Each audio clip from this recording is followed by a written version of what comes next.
Hey, traveler. Tonight we're stepping into the hushed world of an ancient Tibetan monastery, a realm where time moves like honey, where prayer flags whisper secrets to the wind, and where the stars themselves seem to pause just to listen. You are a quiet observer here, a weary soul welcomed into the warmth of stone walls and the soft glow of butter lamps. Before we begin, if these journeys bring you peace, consider letting us know with a like or a subscription. It helps others find their way here, too. And wherever you are in the world, I'd love to hear what time it is for you as we settle in together. Now, let the flicker of your screen fade like the last ember of an evening fire. Settle deeper into your blankets. Imagine the weight of a woolen robe draped over your shoulders, and let's prepare to journey to fully immerse yourself. We recommend wearing your stereo headphones as our therapeutic binaural beats will guide you gently into sleep. Find your coziest position, let your eyelids grow heavy, and take a slow, deep breath in and a sigh out. Release the day, release every thought as you become present in this moment. You are a guest in a monastery high in the Himalayas, where the air is thin and the silence is thick. Tonight, an old monk shares memories of his travels soaking in the hot springs of Tengkong, meditating in the yoga halls of Rishikesh, drifting on the glassy lakes of Pokhara. His voice is a murmur, a lullaby woven with the scent of juniper incense and the distant chime of a temple bell. Feel the subtle shift in the air-cool stone beneath your fingertips, the faintest brush of a mountain breeze.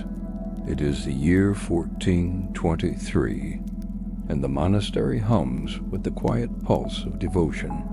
The butter lamps flicker, casting long shadows that dance like sleepy spirits. And so we begin. The crunch of gravel beneath your boots echoes softly through the mountain pass, each step releasing the earthy scent of crushed stone into the crisp air. You pause as the monastery gates come into view, weathered oak banded with iron, their surface etched with centuries of prayer symbols that catch the afternoon light. A gentle wind stirs, carrying the faintest hint of juniper smoke from morning offerings, mingling with the rich, musky aroma of yak butter candles that seems to seep from the very stone's dot as your fingers brush against the sun-warmed wood of the gate. You feel the subtle vibrations of chanting from within, humming through the timber like a distant memory. The iron handle is cool against your palm as you push inward, the hinges sighing with the weight of years. Before you stands a monk, in deep maroon robes, the fabric whispering like autumn leaves as he bows in greeting. His face is a landscape of gentle wrinkles, each line telling stories of countless smiles and silent meditations. The scent of aged parchment and sandalwood washes over you as you step across the threshold, the temperature dropping pleasantly in the shade of the thick stone walls. Underfoot, smooth flagstones bear the polished sheen of generations of barefoot pilgrims. To your left, a row of bronze prayer wheels catches the sunlight, their surfaces worn smooth by countless reverent touches. You reach out your fingertips, connecting with cool metal, and give the nearest wheel the gentlest push. It begins to turn with a soft, rhythmic creak, the sound blending with the distant murmur of monks at their evening devotions. High above, colorful prayer flags flutter between the eaves, their faded blues and reds dancing against the deepening sky. The monk gestures for you to follow, his bare feet making no sound on the stones as he leads you down a dim corridor. The air here carries the faint tang of medicinal herbs drying in bundles overhead, mingling with the ever-present scent of melted butter lamps. Somewhere ahead, a deep-toned bell rings once, its vibration resonating through your chest, marking the passage of time in this place where hours seem to stretch like honey. The corridor opens suddenly into a sunlit courtyard, where the last golden light of day filters through a canopy of ancient juniper branches. A low stone bench, worn smooth by years of use, invites you to sit and rest your journey-weary limbs. As you settle onto its cool surface, you notice the intricate carvings along its edge.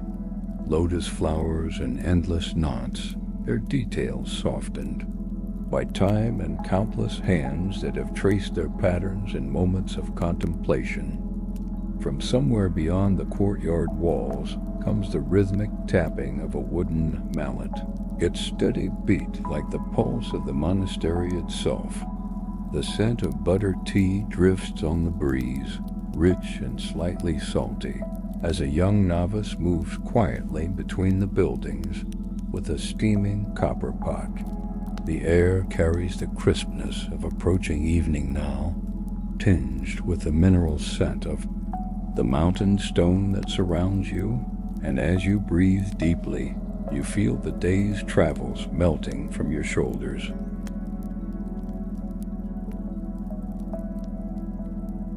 As you settle deeper into the worn stone bench, the courtyard transforms around you in the fading light. The last golden rays of sunlight filter through the juniper branches above, casting intricate patterns that shift like liquid across the flagstones. Each needle of the ancient trees holds the light for just a moment before releasing it to the evening breeze, sending a cascade of dancing shadows across your lap. The air carries the subtle perfume of night-blooming cereus, their white petals just beginning to unfurl in anticipation of dusk.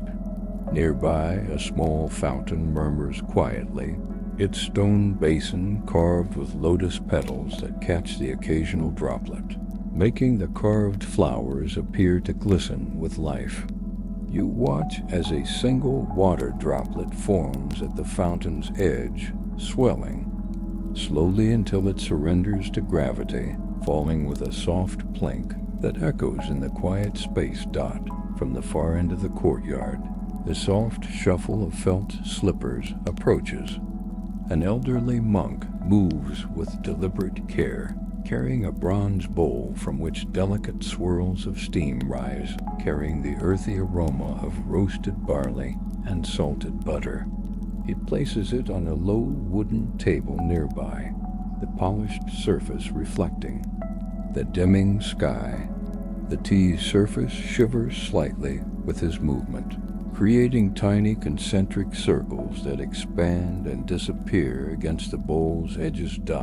As you lift the warm bowl between your hands, the heat seeps into your fingers, pleasant, but not scalding.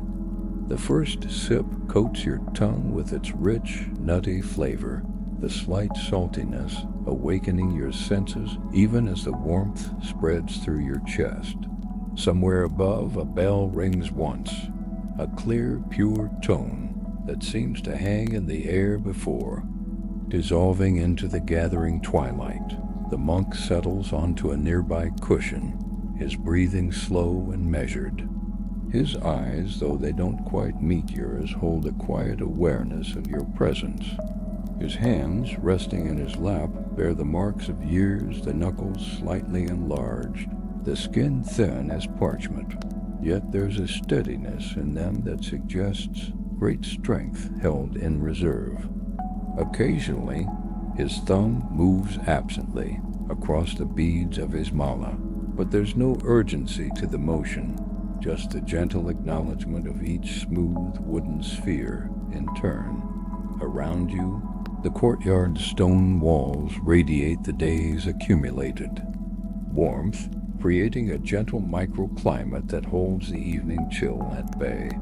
The stones themselves seem to breathe, exhaling the heat slowly, their rough surfaces now gilded in the last amber light.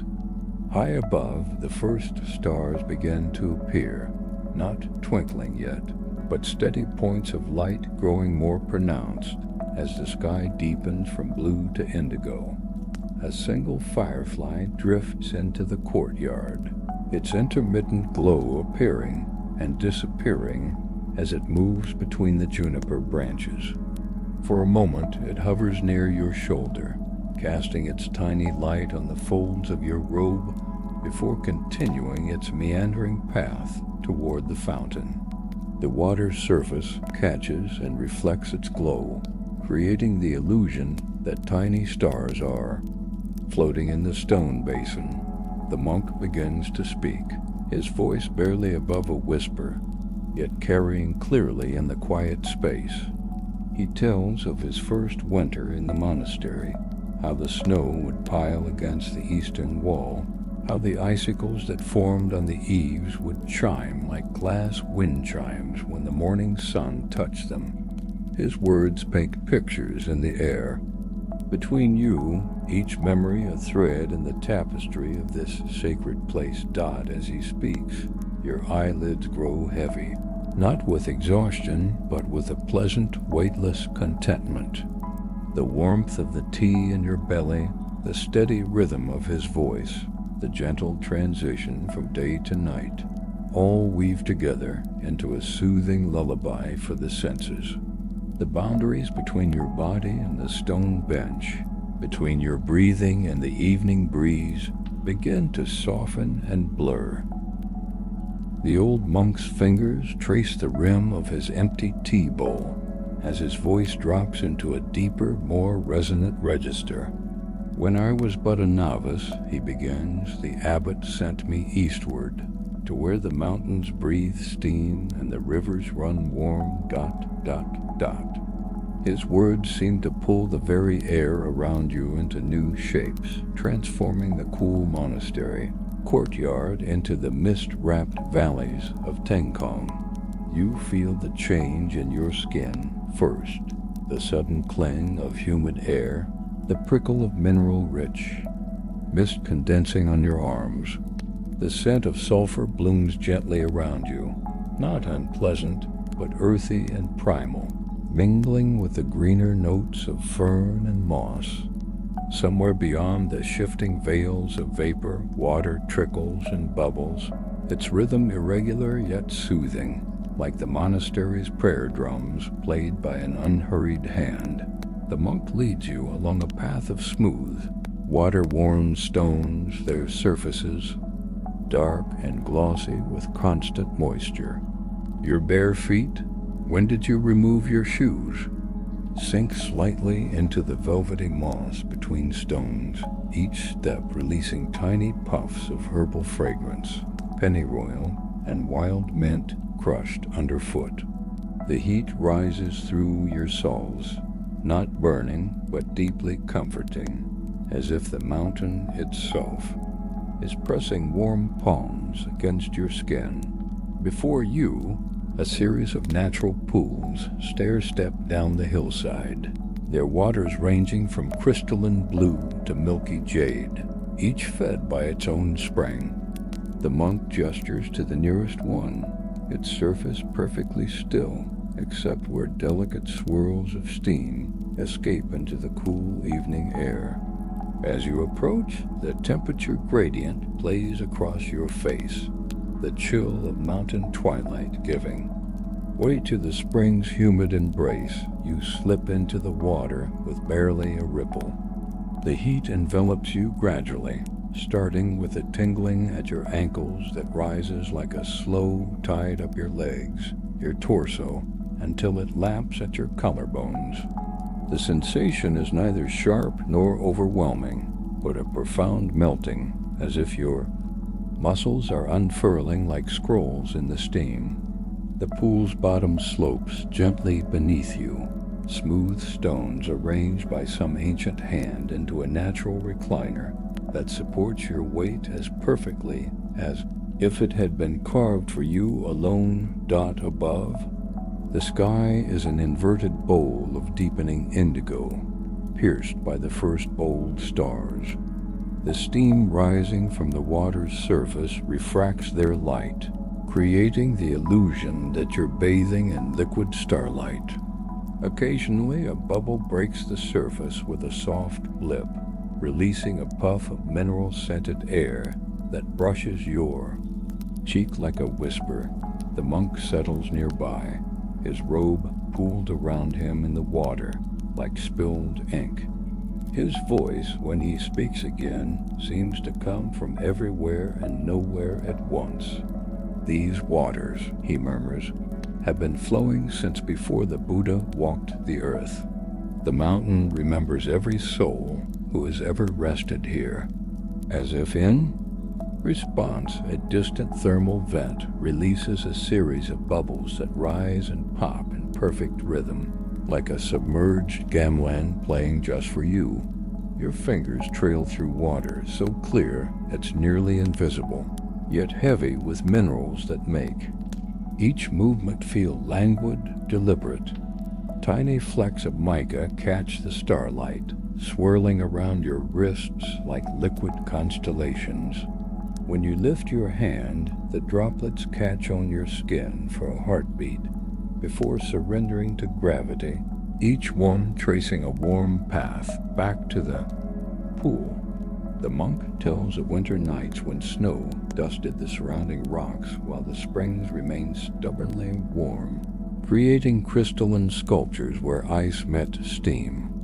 Of morning mists so thick the pools seemed to float in clouds, bathers becoming nothing more than shadows in the vapor. His words paint pictures that overlay your reality. You see double for a moment, the courtyard's juniper branches superimposed. On steaming cliffs, the monastery's butter lamps flickering. Inside the bubbles that rise from the pool's depths, time becomes difficult to measure.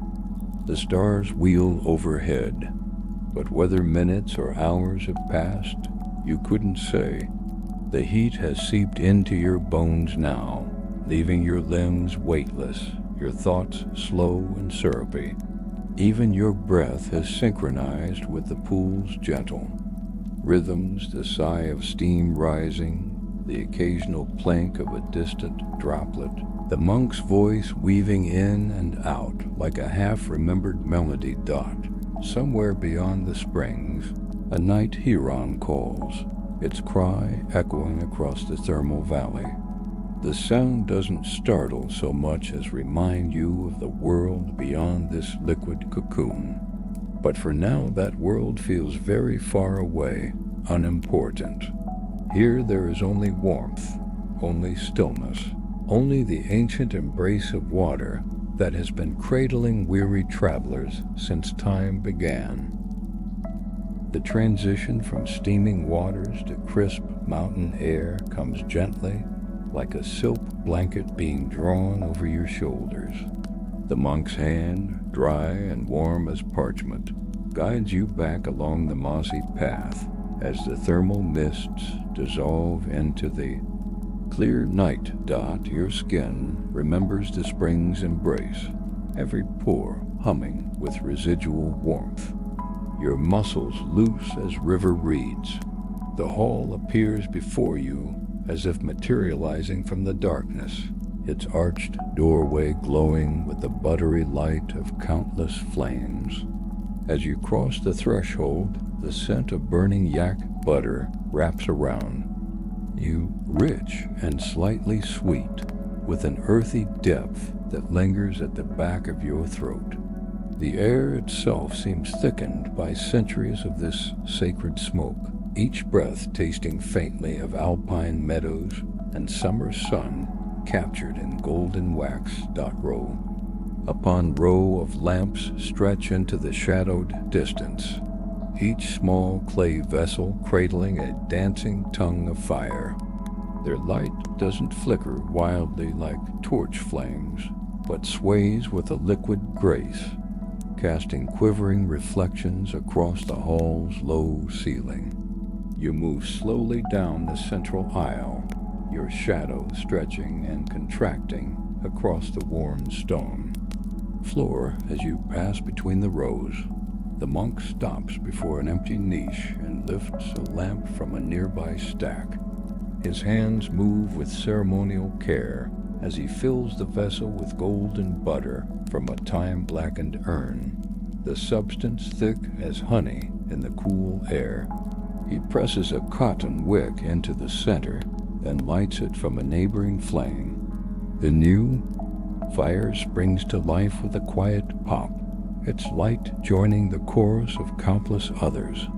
Each flame, he murmurs, is a breath of compassion. You watch as the tiny fire grows steadier, its light stabilizing from orange to a clear, pale yellow. The heat rising from it creates invisible currents that make the surrounding air shimmer slightly, like sunlight on a distant mountainside dot. As your eyes adjust, you notice the walls behind the lamps are covered in delicate murals, their colors soft by years of smoke. Here a bodhisattva's hand emerges from the shadows. There the curve of a lotus becomes visible when the light hits just so. The paintings seem to breathe with the flames, details appearing and vanishing as the lamps sway in unseen drafts. You find yourself before a particularly ancient-looking lamp, its clay surface darkened to near black by generations of use. Its flame burns unusually still, as if too wise to flicker unnecessarily. The monk notices your attention and smiles. That one has burned continuously since the time of the 5th Dalai Lama, he says. Countless hands have tended it, each adding their prayers to the fire. The heat in the hall is surprisingly gentle, not oppressive as you might expect from so many flames, but balanced perfectly against the mountain chill waiting outside. It wraps around you like a well-worn robe, seeping into your shoulders where the thermal water's warmth had begun to fade. Your eyelids grow heavy, not from exhaustion, but from the sheer comfort of this golden cocoon. A soft chanting begins somewhere in the shadows. Monks on the night rotation tending the lamps. Their voices blend into a single resonant tone that vibrates through the stone beneath your feet, rising and falling like distant waves. The rhythm matches exactly the pulse of blood in your ears, creating a harmony that makes it difficult to tell where your body ends and the hall begins. The longer you stand still, the more the individual flames seem to merge into a single glowing sea. Your focus softens until all you see is light and shadow dancing at the edges of perception. Time becomes measured not in minutes, but in the gradual consumption of wicks, the slow transformation of solid butter into light and warmth. Somewhere in the hall, an old wooden beam creaks, its sound like a contented sigh. The scent of sandalwood, incense drifts through, weaving between the heavier butter aromas. Your breathing has slowed to match the monk's chant, each exhale feeling like a small release of all that no longer serves you. The monk touches your elbow lightly, guiding you to sit on one of the low benches lining the walls. The wood, polished smooth by generations of meditators, feels warm against your back. He places a newly lit lamp in your hands, the clay warm but not hot, its weight comforting. Together you watch its flame, seeing in its steady light all the hands that have held lamps before you, all the prayers that have risen with the smoke into the mountain night. The butter lamp's glow still lingers behind your eyelids as the monk's story carries you eastward. Come, his voice murmurs like the Ganges over stone, to where sadhus greet the dawn with sun salutations and the air hums with Om, dot, dot, double quotes your bear. Feet meet sun-warmed marble as Rishikesh materializes around you. The air here carries weight, not the thin crispness of the Himalayas, but a lush humidity heavy with the scent of damp earth and blooming kampa flowers. Somewhere beyond the arched pavilion, water laps against stone steps in a rhythm older than civilization itself. The yoga platform extends before you, its polished surface still holding the night's coolness beneath your toes. Around its edges, earthen lamps float in leaf boats, their tiny flames reflected endlessly in the glassy river. A breeze stirs, bringing with it the resinous perfume of sandalwood paste and the faintest hint of morning chai brewing downstream. Breathe. The monk guides, his voice now joined by the distant drone of a tanpura.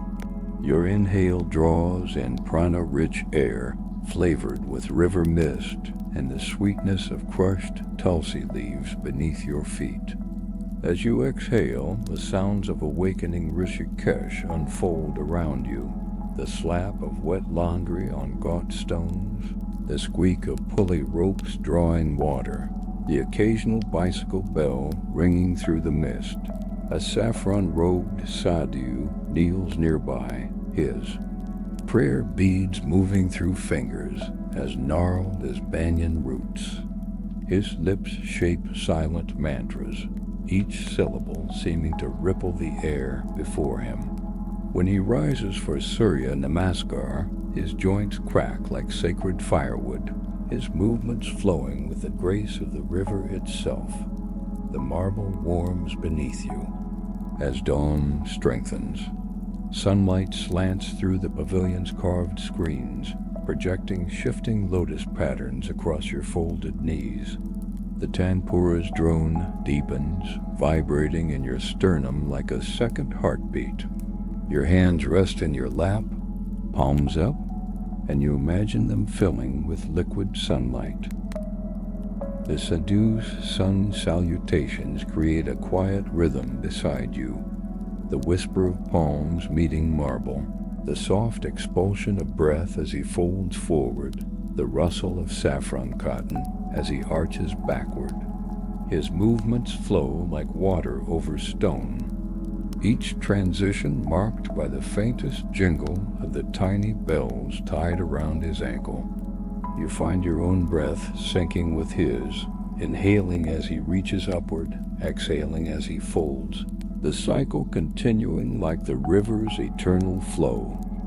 Beneath your crossed legs, the marble has taken on your body's warmth. The morning sun now paints the entire pavilion in golden light, revealing intricate carvings of dancing Shivas and meditating Buddhas along the pillars. A gecko clings motionless to the stone near your right hand, its tiny chest pulsing rapidly as it soaks in the warmth. The tanpura's drone shifts subtly, harmonizing with the distant temple bells ringing from the opposite shore. Their combined vibrations travel up through the marble platform into your pelvis, along your spine, a physical manifestation of sacred sound. Your eyelids flutter closed without conscious thought, the afterimage of sunlight painting red-gold patterns on your inner vision. A new scent drifts through the pavilion, fresh jasmine garlands being arranged at a small shrine nearby. The flowers' sweetness mingles with the earthier tones of the river, creating an aroma that seems to lift the crown of your head ever so slightly. Your fingers relax completely now, the tension you hadn't noticed leaving them as your palms grow heavy with warmth. The sadhu completes his final sun salutation with hands pressed at his heart. His whispered Om Shanti floats on the morning air, joining countless other prayers rising from the gods. Somewhere downriver, a boatman's oar splashes, the sound carrying clearly across the still water. The gecko finally darts away. It's tiny, feet making almost no sound on the sun-warmed stone. Your breath has slowed to match the river's gentle rhythm, unhurried, unforced. The tanpura continues its eternal drone, now joined by the soft chanting of a group of Western seekers on the next platform. Their voices blend surprisingly well with the morning sounds, the Sanskrit syllables rolling like smooth stones in the current of awareness. The monk's presence beside you becomes palpable again, though you don't recall him sitting down. His breathing matches yours exactly, his robes carrying the faintest remnant of last night's butter lamp smoke. Without words, he guides your attention to the space between breaths, that suspended moment when the river seems to pause between waves, when the dancing Shiva holds his pose perfectly balanced. Time becomes difficult to measure. The sun climbs higher, but the pavilion's clever architecture maintains its shade. The river's murmur blends with your pulse until you can't distinguish between them. The scent of jasmine fades as the flowers warm in the sun, replaced by the mineral tang of river stones baking in the heat.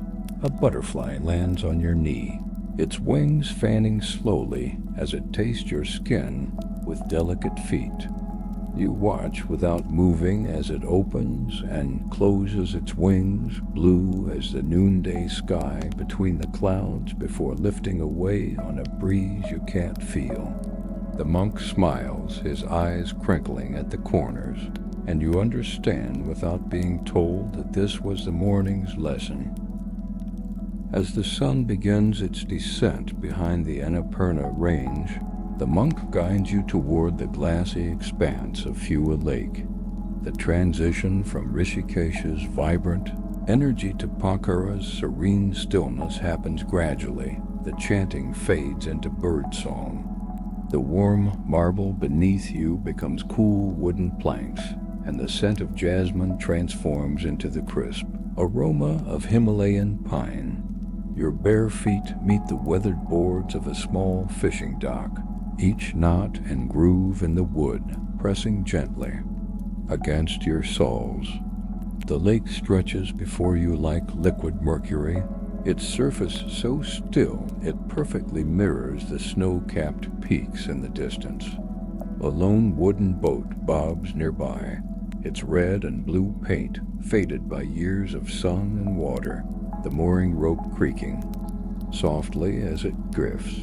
The monk steps into the boat with surprising grace, his maroon robes pooling around him as he settles on the middle bench. You follow, feeling the vessel adjust to your weight with a gentle rocking motion. The wood is smooth under your fingertips, worn silky by countless hands and lake waters. As the monk unties the rope, the boat begins to drift backward, propelled by the faintest evening breeze that carries the mineral scent of distant glaciers. The oars dip into the water with barely a sound, each stroke sending concentric ripples across the mirrored surface. The reflection shatters and reforms endlessly, the mountain peaks in the water bending and straightening like dancers. Beneath the surface, strands of aquatic plants sway lazily, their emerald green tendrils reaching upward as if trying to touch the boat's shadow. Halfway across the lake, the monk rests the oars and lets the boat drift. The silence here is profound, not empty, but full of subtle sounds you'd normally miss. The lap of tiny waves against the hull, the distant cry of a Brahmini kite circling overhead, the occasional pop of bubbles rising from the lake's depths. The boat rotates slowly, offering you a 360-degree view of the valley, the white peaks, The darkening pine forests, the flickering lights of lakeside homes beginning to glow like fireflies. A fish breaks the surface near the boat with a quiet plop, the ripples distorting the reflection of Machapucher Peak for just a moment before the water smooths again.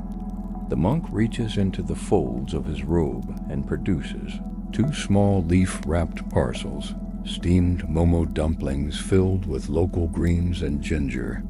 The warm, savory scent mixes wonderfully with the crisp lake air as you unwrap the delicate package. As you eat, the first stars begin to appear in the darkening sky, their reflections appearing simultaneously in the lake below. It becomes difficult to distinguish up from down, the boat seemingly floating in the middle of a starfield. The monk hums a low, wordless melody that resonates in your chest, its rhythm matching the gentle rocking of the boat. The water makes a different sound now against the hull, a softer, deeper tone as the evening cools the lake's surface. A thin mist begins to form just above the water, swirling gently around the boat like a shy spirit.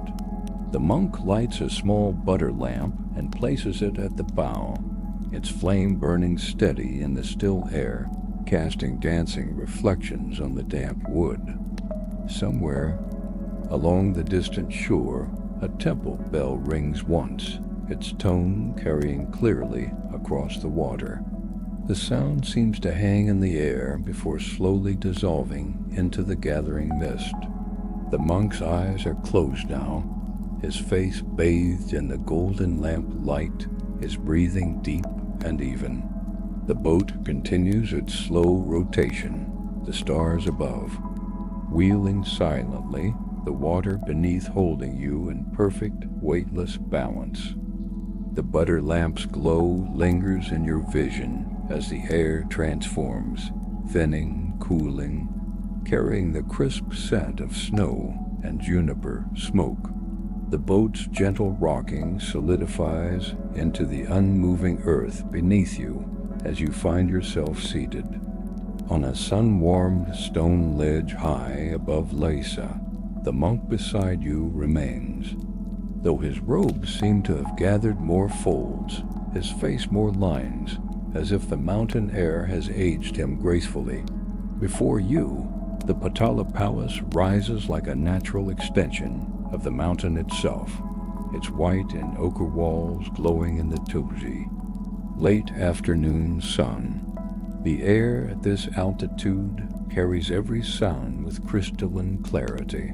The distant flutter of prayer flags, the occasional call of a monk echoing across courtyards, the constant whisper of wind moving through the valley below. Your breath comes slower here, each inhalation tasting of dry snow and ancient stone. The monk produces a small brass bowl from his robes, filling it with sampa from a leather pouch. His weathered hands mix the roasted barley flour with butter, tea in slow, deliberate motions, kneading the dough with a rhythm that seems to match your heartbeat. He offers you a portion, the nutty aroma of toasted grain mixing with the salty tang of yak butter. The dough feels warm and slightly oily between your fingers, its texture both coarse and comforting as you take the first nourishing bite. Below your perch, the golden roofs of the palace catch the sunlight and throw it back at the sky, their surfaces so bright they appear liquid. Occasionally, a monk crosses one of the open walkways, their maroon robes standing out against the white walls like slow-moving brushstrokes on a vast canvas. The wind carries fragments of their chanting upward, not words so much as tones, vibrations that seem to resonate in your sternum. A flock of Himalayan griffins circles lazily on thermal currents, their broad wings barely moving as they ride the invisible waves of air. One passes close enough that you hear the whisper of wind through its primary feathers, see the individual shades of amber in its plumage. The monk watches them with you, his eyes reflecting the same golden light that gilds the palace roof's dot. As the sun dips lower, the temperature drops noticeably. The stone beneath you releases its stored warmth gradually, like a considerate host offering one last comfort before nightfall. The monk unfolds a thick woolen blanket woven in geometric patterns of indigo and crimson, its fibers smelling faintly of wood smoke and mountain herbs. Wrapped in its scratchy warmth, you watch as the first stars appear over the Himalayas, not twinkling as they do at lower elevations, but burning with steady, unwavering light. The city below begins to light its evening lamps, the golden glow of butter lamps appearing in windows, the electric lights of the newer quarters forming constellations of their own. The contrast between ancient and modern Lhasa blurs at this distance, all human activity reduced to gentle pinpricks of light against the darkening valley. The monk points silently to where the Kaichu River reflects these lights, turning the waterway into a shimmering ribbon, winding through the darkness. Your fingers, curled around a cup of butter tea, absorb its heat gratefully. The rich, salty steam rises to meet your face as you sip, each swallow spreading warmth from your throat to your belly. The monk begins to speak softly of his first winter here, how the snow transformed the palace into a celestial abode, how the cold made the monk's chanting clouds of visible breath that lingered in the still air. His words paint pictures that overlay what you see, the summer palace covered in snowdrifts, the courtyards empty but for animal tracks, the silence so complete it hummed in your ears. A sudden gust of wind sends a cascade of prayer flags fluttering wildly, their colorful rectangles snapping like gentle gunshots before settling again. The sound seems to wake something in the valley. From somewhere below comes the deep, resonant tone of a ceremonial horn, its voice climbing the mountain to reach you. It's joined moments later by the rhythmic beat of a large drum, the two sounds weaving together in the thin air. The monk smiles at your questioning look. Evening puja, he murmurs. The palace remembers its purpose. The sounds continue as the last daylight fades, becoming the valley's heartbeat, the mountain's lullaby. You find your own breath slowing to match the drum's steady rhythm, your eyelids growing heavy, not from exhaustion but from the profound peace of this high place. The stars multiply overhead, the Milky Way stretching across the sky like the palace's reflection in some celestial mirror. The crisp mountain air dissolves into something softer, warmer, carrying the green fragrance of shaded moss and the faintest whisper of cherry blossoms preserved in salt.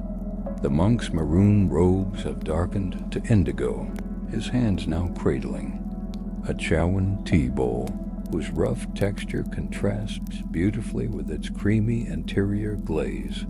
You kneel on a tatami mat that yields slightly beneath your weight, its woven rush grass releasing an earthy aroma with each subtle movement. Before you, the tea master's hands move through their ritual, like water flowing downstream, each motion pared down to its essential grace.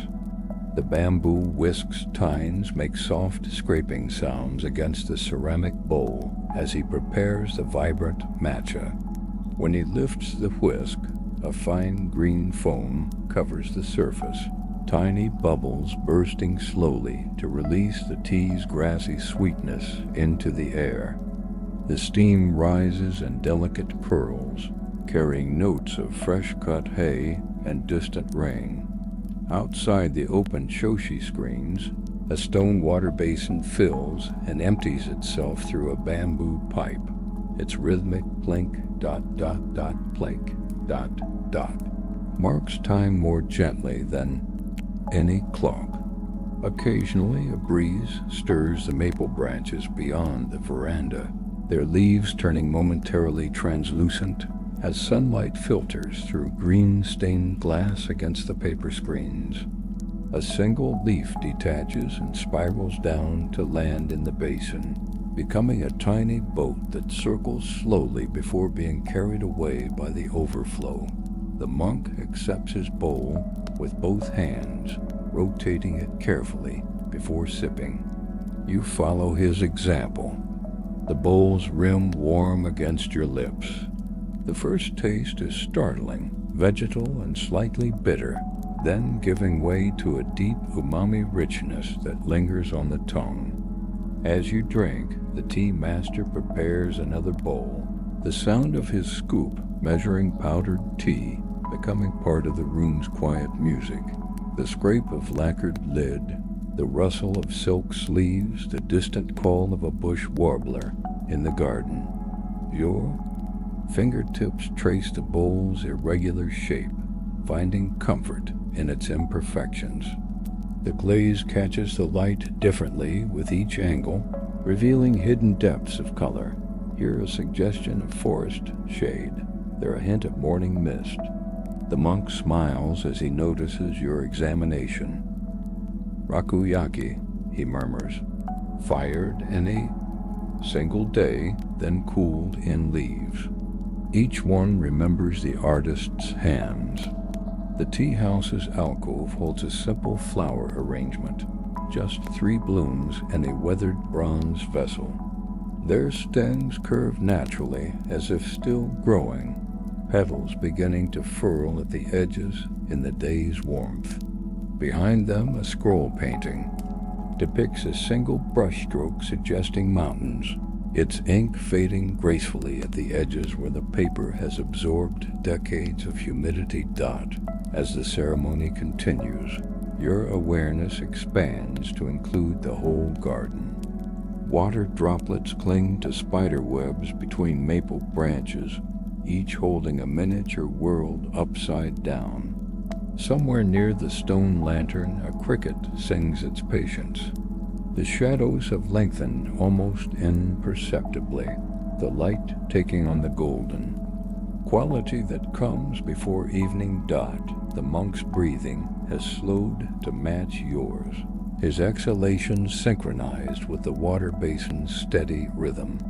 The match's gentle caffeine hums in your veins, not as stimulation, but as heightened awareness of the grain in the tatami beneath your knees, of the way dust motes float in a sunbeam near the alcove, of the tea master's quiet satisfaction as he observes your peaceful state. When the final bowl is emptied and cleaned with ritual care, no words are needed. The space between you thrums with shared understanding, as translucent as the tea's last swirls in the washing bowl. Outside, the first fireflies of evening begin their dance above the moss garden, their lights appearing and disappearing like thoughts drifting toward sleep. The tea house's delicate aromas melt into earthier scents, damp soil, pine resin, and the faint smokiness of distant hearth fires. The tatami beneath you transforms into a carpet of moss, so thick it cushions each footstep like nature's velvet. The monk stands waiting where the forest path begins, his maroon robes now blending with the twilight shadows between ancient pines. You step onto the trail, your feet finding perfect purchase on stones worn smooth by centuries of pilgrim feet. The air here tastes different, cool and crisp with altitude, yet rich with oxygen from the dense old-growth forest. A wooden prayer wheel stands sentinel at the trailhead, its cylindrical surface darkened by generations of reverent touches. As you give it a gentle spin, the hollow clunk-clunk of the internal mantras echoes through the clearing, soon joined by the distant answering call of similar wheels turning at the monastery above. The path winds upward at a gentle incline, each switchback revealing new wonders. Here a waterfall cascades down black rocks, its mist catching the late afternoon light to form momentary rainbows. There a cluster of wild orchids clings to a mossy branch, their delicate white blooms nearly glowing against the emerald background. The monk pauses beside a gnarled tree trunk where someone has placed tiny clay votives shaped like stupas, a miniature shrine growing slowly over time. As you climb higher, the tree canopy opens to reveal glimpses of the valley below. Clouds drift through the space between mountains like slow-moving rivers, occasionally obscuring, then revealing a distant monastery clinging impossibly to a cliff face. The thin, clear air carries sounds with unnatural clarity, the creak of a swinging footbridge far below, the occasional clang of a yak bell, the ever-present whisper of wind through pine needles. The monk produces a small pouch from his robes, offering you dried apricots and roasted barley. The fruits taste of concentrated sunlight, their sweetness balanced by the nutty, earthy barley. As you chew, a troop of golden langurs move through the branches overhead, their fur glowing like molten copper in the slanting light. One pauses to study you with calm amber eyes before leaping effortlessly to the next tree near the trail's crest. The trees thin and the ground becomes springy with layers of fallen needles. The monk leads you to a flat rock overlooking the valley, its surface still warm from the day's sun. From this vantage, you see prayer flags stretching in colorful lines between trees, their mantras fluttering outward with each breeze. The fading light transforms them into translucent banners, the setting sun glowing through the fabric as if illuminating the prayers themselves.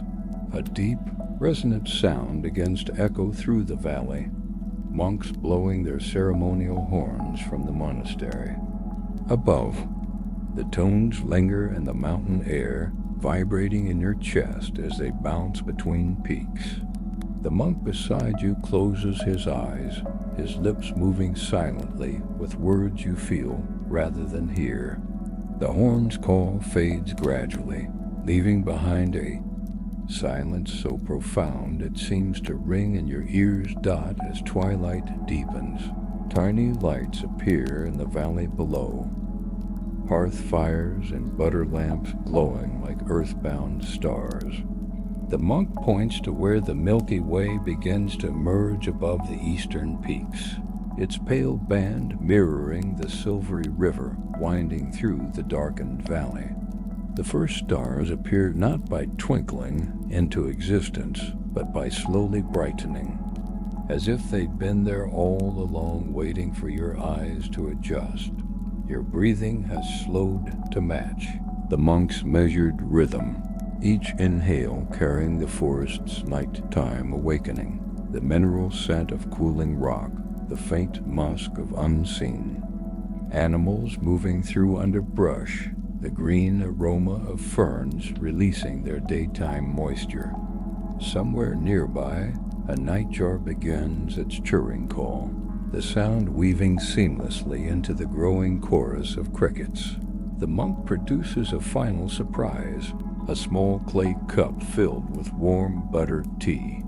Its familiar richness comforts you as the mountain air grows chilly.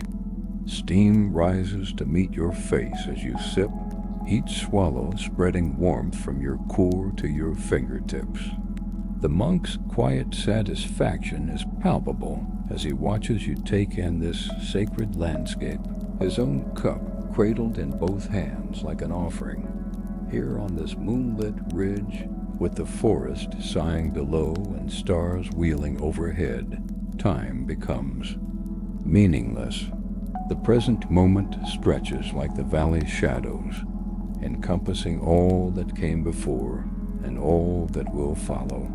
The monk's silence tells you everything needed. This peace exists always, waiting only for you to remember it exists. The forest path back descends gently, your footsteps muffled by layers of fallen pine needles that release their resinous perfume with each soft compression.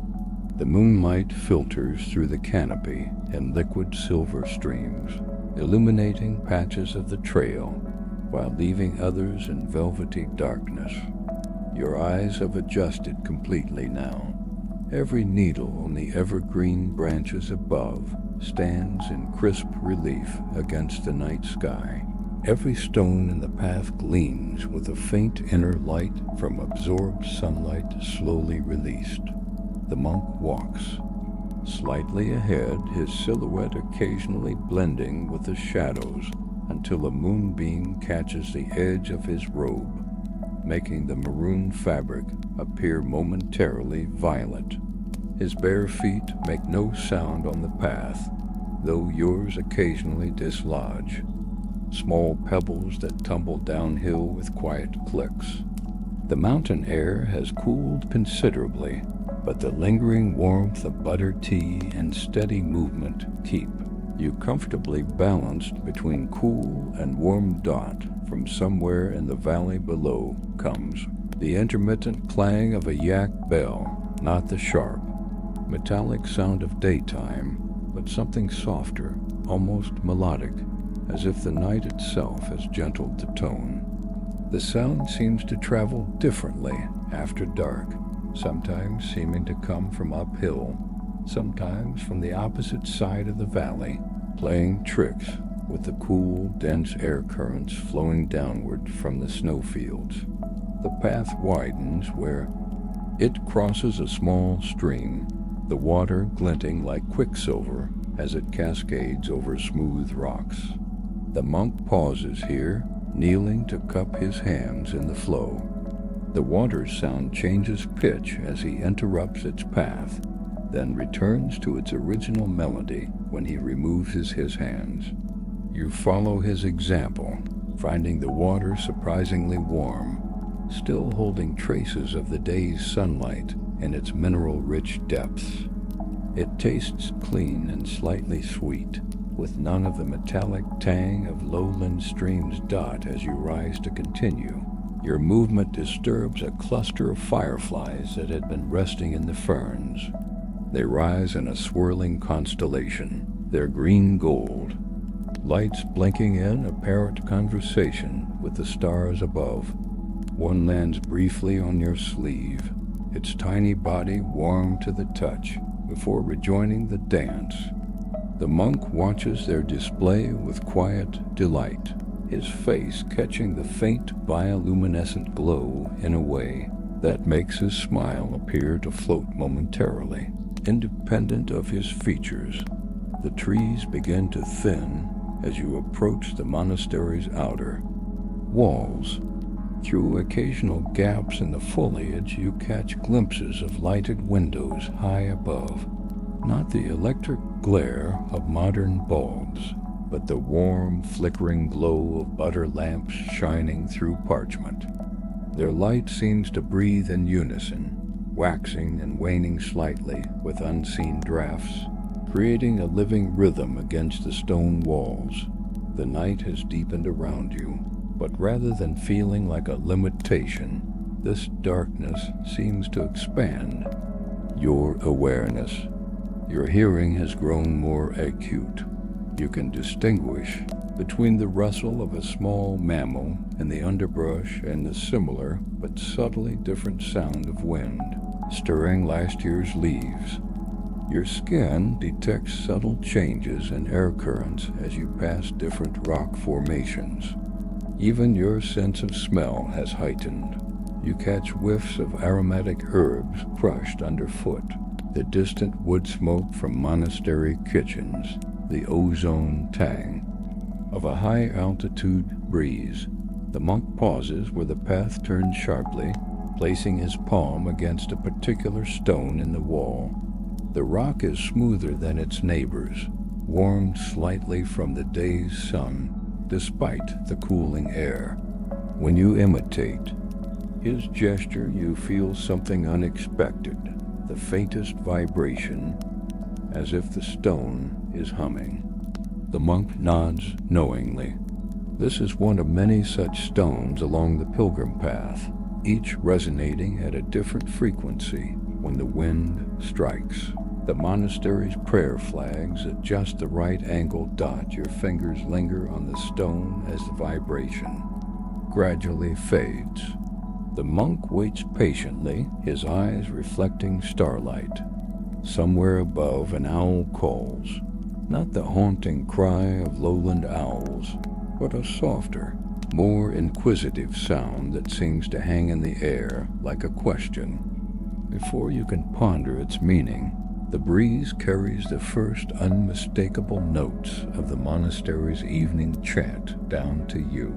The deep drone of the redung horns, underpinned by the rhythmic certainty of drums. The sound pulls you forward as surely as a physical touch. The final approach to the monastery gate is lined with stone lanterns, their carved apertures casting intricate shadow patterns that shift and flow as the butter flames within respond to your passing. Your shadow joins this dance, stretching and shrinking as you move between light sources, becoming one with the centuries of pilgrims who have walked this same path under this same moon dot at the gate. The monk turns to you one last time before the night's final meditation, his face illuminated now by the steady glow of the entrance lanterns, shows no sign of fatigue from the journey, only a deep, abiding peace that seems to radiate outward like heat from sun-warmed stone. He touches 2 fingers to his forehead in a gesture of blessing, then turns to lead you inside where the air is rich with the scent of melting butter and the sound of monks breathing in unison. The heavy wooden door closes behind you with a whisper-soft thud, sealing out the mountain chill as you enter the monastery's inner sanctum. The air here holds a different quality, still and fragrant, thickened slightly by centuries of butter. Lamp smoke that has gently stained the ceiling beams a deep amber. Your footsteps echo faintly on the stone floor as you follow the monk down a narrow corridor lined with faded Thangka paintings, their intricate mandalas seeming to pulse in the flickering lamplight. The meditation hall opens before you like the heart of a lotus. Dozens of monks sit in perfect stillness on low cushions, their maroon robes forming concentric circles around a central altar. The space hums with silent energy, not the electric buzz of cities, but something deeper and slower, like the resonant frequency of the earth itself. The monk guides you to an empty cushion near the back, its indented center molding immediately to your form, as if remembering every pilgrim who has sat here before dot as you settle. The scent of sandalwood incense begins to curl through the hall, its smoke rising in delicate spirals that catch the light from hundreds of butter lamps. The flames themselves burn unusually steady in this protected space, their golden light reflecting off polished metal offering bowls and the gilded edges of ancient scriptures. Your eyes adjust to see the detailed murals covering every wall, not flat paintings, but textured reliefs where layers of colored clay and mineral pigments create landscapes that seem to shift as the light moves. A deep gong sounds from somewhere. Near the altar, its vibration traveling up through the stone floor and into your cushion. The monks begin chanting in unison, their voices forming a tapestry of sound that rises to the high ceiling and cascades back down in gentle waves. The syllables are unfamiliar, yet their rhythm resonates in your chest as if your body remembers. This ancient language of devotion, you notice your breath has synchronized with the chant's meter. 3 counts in, a slight pause, 4 counts out, without any conscious effort. The monk beside you produces a mala bead strand from his robe. Sleeve. The sandalwood beads glide through his fingers with quiet clicks, each one marking a completed mantra. He offers you a similar strand, the beads warm from being kept close to his body. As your fingers accept them, you feel tiny carvings on each. Bead not decorative patterns, but miniature versions of the sacred syllables being chanted around you. Your thumb finds its rhythm automatically, moving from bead to bead in time with your breathing. High above, the ceiling's painted deities seem to watch over the gathering with benevolent detachment. The artist has captured their eyes with such skill that they appear to follow you no matter where you sit, not judgmental but profoundly aware. Moonlight filters through a small skylight, its beam illuminating a single portion of the altar, where a crystal bowl of water sits, its surface perfectly still, yet seemingly containing infinite depth. As the chanting continues, your awareness expands in unexpected ways. You begin to distinguish individual voices within the chorus, the rasp of an elder monk's weathered vocal cords, the pure tone of a young novice, the steady mid-range of monks in their prime. The overlapping harmonics create beats and overtones that seem to exist just beyond normal hearing, vibrating in your bones more than your ears. The butter lamp's glow takes on texture, becoming almost liquid as it pools in the ridges of carved offering bowls and runs down the sides of bronze statues. A gentle nudge brings your attention back to your mala beads. You've unconsciously completed 3 full cycles while immersed in the soundscape. The monk beside you nods approvingly, his eyes crinkling at the corners. Around the hall, others are similarly returning to individual awareness as the group chant winds down to its conclusion. The final notes hang in the air like incense smoke, gradually dissipating but leaving their essence behind. The gong sounds once more, this time with a different timbre, warmer, more intimate. The monks begin rising with silent grace, their robes whispering against the stone floor. Some move to tend the altar lamps using long brass tweezers to adjust wicks with surgical precision. Others begin walking meditation, moving clockwise around the hall's perimeter with impossibly slow, deliberate steps. A few remain perfectly still in lotus position, their breath so shallow they might be carved from the same stone as the statues. The monk touches your shoulder lightly and gestures toward a side corridor. You rise carefully, your limbs pleasantly heavy from extended stillness. The cushion retains the impression of your body for several seconds before slowly regaining its original shape, as if reluctant to let you go. The corridor slopes upward, its stone steps worn into gentle curves by generations of feet. As you ascend, the air grows crisper, carrying the first hints of impending dawn, that peculiar freshness that exists only in the hour before sunrise, when night's exhale meets day's first breath. The monk moves silently ahead, his shadow merging with the darkness where the stairway turns. You emerge onto an open platform carved directly into the mountainside. The sudden exposure to altitude makes your skin prickle, every hair alert too. The thin, moving air. Far below, the valley still sleeps under a blanket of mist, its contours visible only where moonlight catches the swirling edges. The monk settles cross-legged near the cliff edge, his back perfectly straight, yet somehow relaxed against the biting wind. Your cushion tonight is a flat rock warmed by residual heat from yesterday's sun. As you sit, the cold stone gradually absorbs your body warmth in silent exchange. The monk produces a small copper bowl and fills it with water from a leather flask. He places it carefully between you, its surface instantly becoming a perfect mirror for the fading stars.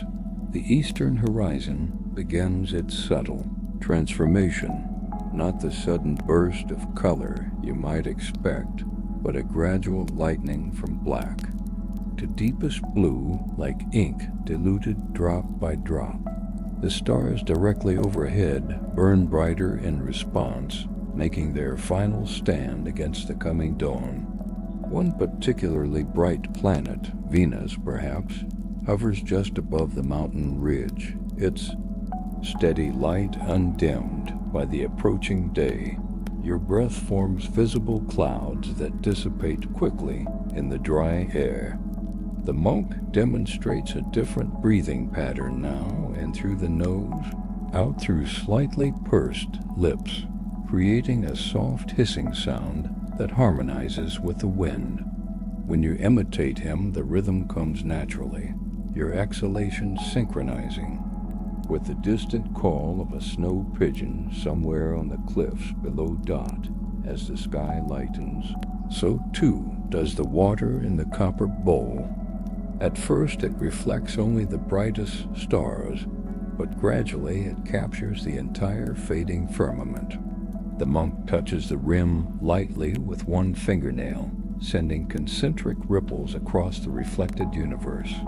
The stars in the bowl shiver and reform, their dance mirroring the actual star's slow fade above you.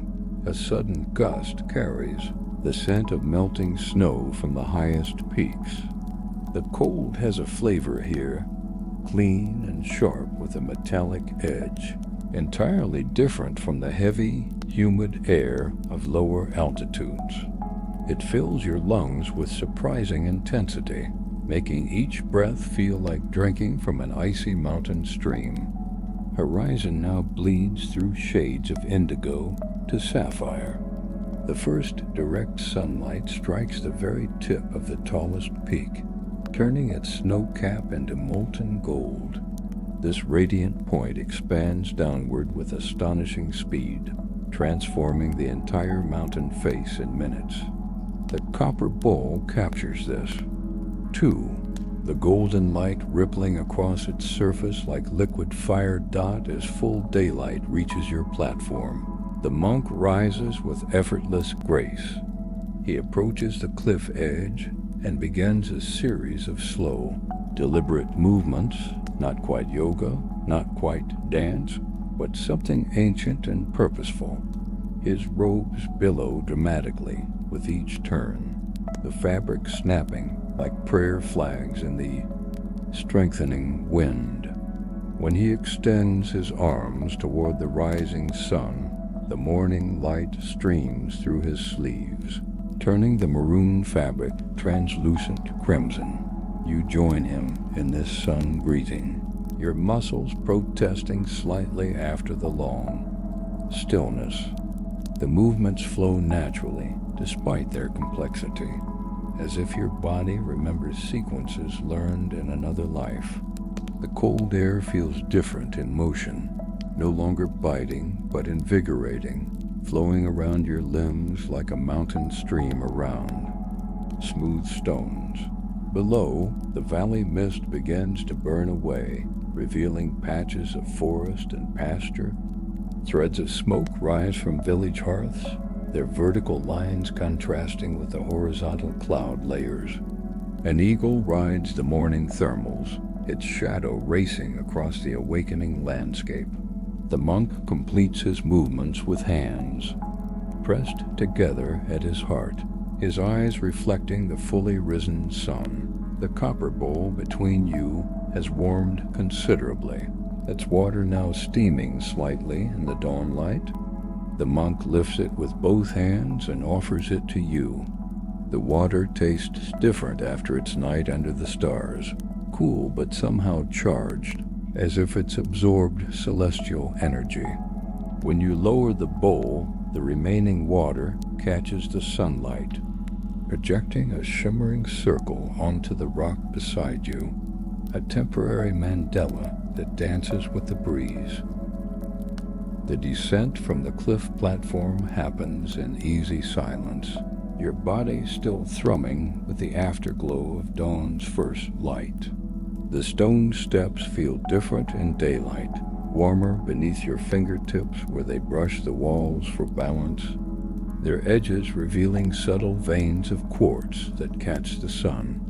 The monk moves ahead like a shadow given form, his robe's hem whispering against worn stones polished smooth by centuries of pilgrims making this same transition from sacred darkness to golden day. The monastery's great hall welcomes you back, with its familiar embrace of butter lamp warmth and lingering incense. Morning rituals are already underway, monks moving through precise choreographies of devotion, their footsteps creating a soft percussion against the distant drone of morning. Chants. The air thrums with a different energy now, vibrant where night's observances had been contemplative. Your guide leads you to a small side chamber where sunlight filters through an intricately carved wooden screen, casting delicate lattice patterns. Across floor cushions and a low table set with steaming bowls of tasapa and buttered tea, the room smells of yeast and honey, of wool blankets and the faintest trace of camphor from an ancient cedar chest in the corner. The monk gestures for you to sit, then pours tea with ceremonial care, the stream of liquid arching gracefully from pot to bowl without a single spilled drop dot as you sip the revitalizing brew. Your attention drifts to the sunlight moving across the floor. The carved screen's patterns shift almost imperceptibly as the sun climbs, the interplay of light and shadow creating the illusion that the lotus motifs are slowly blooming before your eyes. A house sparrow alights on the screen's outer edge, its tiny claws tapping lightly as it peers through the intricate carvings before flitting away. The monk produces a small object wrapped in saffron cloth, a meditation bell, its aged bronze patina glowing softly in the morning light. When he strikes it gently with a felt-covered mallet, the tone seems to originate inside your chest rather than in the air. The sound lingers far longer than physics should allow, gradually dissolving into harmonics that hover at the edge of perception. You notice your breathing has unconsciously synchronized with the bell's decay, inhaling as the primary tone fades, exhaling as the last harmonics vanish dot outside. The monastery's daily rhythms continue. The calls of monks coordinating chores blend with the clatter of wooden pails at the well, the occasional burst of laughter from the kitchen gardens, the ever-present whisper of wind through rooftop prayer flags. These sounds no longer feel separate but weave together into a single tapestry of monastic life, each thread essential to the pattern. The monk rises and moves to the chamber's far wall, where a narrow window offers a slice of mountain vista. He stands there silently, his outline haloed in morning light, utterly still, yet radiating quiet vitality. When you join him, the view steals your breath. The entire valley spread below like a living mandala. Every field and forest grove, every meandering stream and winding path visible in the crisp alpine air. Time becomes fluid in this sun-warmed chamber. The play of light across the floor marks its passage more truly than any clock could. The buttered tea in your bowl cools gradually, its surface forming a delicate skin that holds the imprint of each sip. The monk's presence beside you remains. Constant, his breathing so slow and measured it might belong to the mountain itself. Eventually, he turns from the window with a small nod, the signal that this shared meditation has reached its natural conclusion. As you follow him back into the monastery's main corridors, your footsteps feel lighter, your awareness both sharper and more relaxed. Passing through a sunlit courtyard, you notice details that escaped you before. The precise pattern of shadows cast by a wrought iron lotus lamp, the way dust motes dance in a particular sunbeam, the hidden face in the grain of an ancient wooden door. The monk pauses at a branching of ways, his hand indicating the path to the guest quarters with one gesture, and the monastery's inner sanctums with another. The choice is yours, but his eyes suggest he already knows which you'll take. As you part, he presses something into your palm, a single bead from his mala, still warm from his skin, its sandalwood scent rising between you like a blessing. Your return to the guest chamber feels both arrival and homecoming. The simple bed with its woolen blankets, the small altar with its single butter lamp, the view of mountains through the unshuttered window, all welcome you back with quiet familiarity. The bead rests heavy in your palm, its tiny carved mantra pressing against your lifeline as your fingers curl around it in gratitude. Outside your window, a single prayer flag snaps smartly in the morning breeze, its vibrant colors backlit by the sun, its sacred texts momentarily legible as the fabric stretches taut before relaxing again into graceful folds. The rhythm matches your slowing breath, the fluttering fabric like a gentle hand, smoothing away the last wrinkles of wakefulness. The butter lamp's flame dances one final time before your eyelids grow too heavy to mark its movements. The mountain, air, the chanting monks, the remembered warmth of sun on stone, all blend into a single lullaby, woven from the day's tranquility. Your fingers relax around the sandalwood bead as sleep rises to meet you, its fragrance the last conscious thought before dreams. The crunch of frozen earth beneath your boots echoes sharply in the pre-dawn silence, each step releasing the faint mineral scent of crushed shale into the biting air. Your breath forms crystalline clouds that linger longer here at 3,700 meters, hovering before your face like transient spirits before dissolving into the violet-tinged darkness. The monk moves several paces ahead, his maroon robes whispering against frost-bleached grass, the hem collecting delicate ice feathers that form along each blade. Though the slope grows steeper with every switchback, his bare feet find perfect purchase on stones that make your trekking boots slip, his toes somehow immune to the cold that already seeps through your thick wool socks. The path zigzags with mathematical precision up the mountainside, each turn revealing new wonders. At the first bend, your gloved hand brushes a rock carved with centuries-old mantras, the grooves deepened by countless pilgrim fingers. By the second switchback, the thinning air makes your pulse throb distinctly at your temples yet paradoxically clears your mind of all but the present moment. The monk pauses here, pressing a small wooden vial into your palm. The herbal tincture within tastes of fermented gentian root and something earthy, bitterness giving way to a slow warmth that spreads through your chest and limbs like liquid sunlight dot as you climb higher. The constellations overhead begin their slow fade. Orion's belt dissolving first, then the Pleiades, until only Venus remains, blazing defiantly above the eastern ridges. Your thighs burn with the unfamiliar exertion of altitude, yet the discomfort feels distant, secondary to the unfolding spectacle. The path's final approach narrows dramatically, forcing you to press against the cliff face where the stone radiates. Residual nighttime cold through your layers of clothing.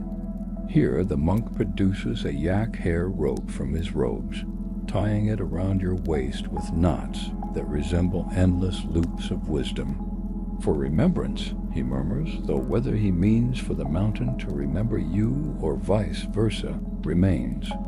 Beautifully unclear, the viewing platform emerges. Suddenly, a stone semicircle jutting over the valley, like the prow of some celestial ship. Frost crystals glitter obsessively along its edges, each one capturing and refracting the coming light. The monk guides you to the traditional viewing spot where the stone bears an ancient depression, its contours perfectly molded by generations of pilgrims standing precisely here. As your boots settle into the smooth grooves, an unexpected sense of belonging washes over you. This mountain has awaited your particular weight, your unique stance among the multitudes below. The Potala Palace remains shrouded in night's embrace, its massive form more sensed than seen, a darker black against the star-flecked darkness of the valley. The monk kneels with surprising fluidity, producing a hand-beaten copper bowl from his robes. When he fills it with blessed water from his leather flask, the liquid remains impossibly still despite the altitude's winds. Look, he instructs in a voice like wind through dry grass dot in the bowl's mirror-like surface. Venus glows with doubled intensity, its reflection undisturbed by atmospheric interference. As you watch, the water begins to steam slightly, though the air remains well below freezing. The monk's calloused finger points eastward, where the horizon now bleeds through shades of indigo to sapphire. The transformation begins subtly, a single golden photon striking the palace's highest roof ornament, making the gilded metal bloom into luminosity. Then, as if drawn by celestial magnetism, the light cascades downward along the roof's ridges, turning dull metal into liquid fire that flows rather than shines. The white walls emerge next, their surfaces shifting through a spectrum of pre-dawn colors, hematite gray to dove feather to the radiant white of bleached bones in sunlight. Minute architectural details reveal themselves in sequence, carved window frames casting elongated shadows, prayer flag ropes becoming visible strand by strand, the gradual illumination of murals depicting protector deities along the western facade. Now the valley stirs below. Thin tendrils of smoke rise from monastery kitchens like inverted roots seeking sunlight. Pilgrims begin their morning circumambulation of the palace's base, their movements creating a human mandala. A flock of snow pigeons erupts from an upper window, their wings catching the first direct light to become a swirling constellation of burning feathers. The air fills with the distant sound of horns greeting the dawn, their vibrations traveling up the mountain to resonate in your sternum The monk remains motionless beside you, his profile gilded by the growing dawn, eyes reflecting the unfolding, spectacle like polished obsidian mirrors. When he finally speaks, his words form visible clouds that dissipate toward the palace below. This light has traveled 8 minutes from the sun to bless us, but the stones remember when it was otherwise. Your boots meet the smooth stones of the pilgrim's path with a different rhythm now. No longer the crunch of frost, but the soft scuff of leather on polished rock. The monk adjusts his pace to match the flow of devotees circling clockwise around. The Patala's base, his bare feet whispering against stones worn glassy by 8 centuries of devotion. The morning air carries the layered scents of butter lamps, woolen robes, and the faint metallic tang of coins pressed into crevices along the round dot. As you join the stream of pilgrims, your shoulder brushes against a Mani stone wall. Your fingertips automatically trace the carved Sanskrit syllables, their edges softened by time but still resonant under your touch. The monk nods approvingly and produces a small copper prayer wheel from his robe's folds. "Turn with the sun," he murmurs, placing it in your left hand. The brass handle warms instantly to your skin temperature as you begin rotating it clockwise, the weighted cylinder spinning with a quiet whir that harmonizes with 100 other wheels in motion around you. The crowd's movement creates an undulating rhythm, faster near straightaways, slowing at each corner where butter lamps cluster in glowing pools.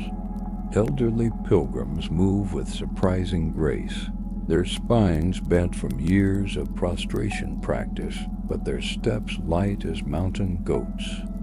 Young monks in training carry bundles wrapped in yellow silk, their faces serious with responsibility.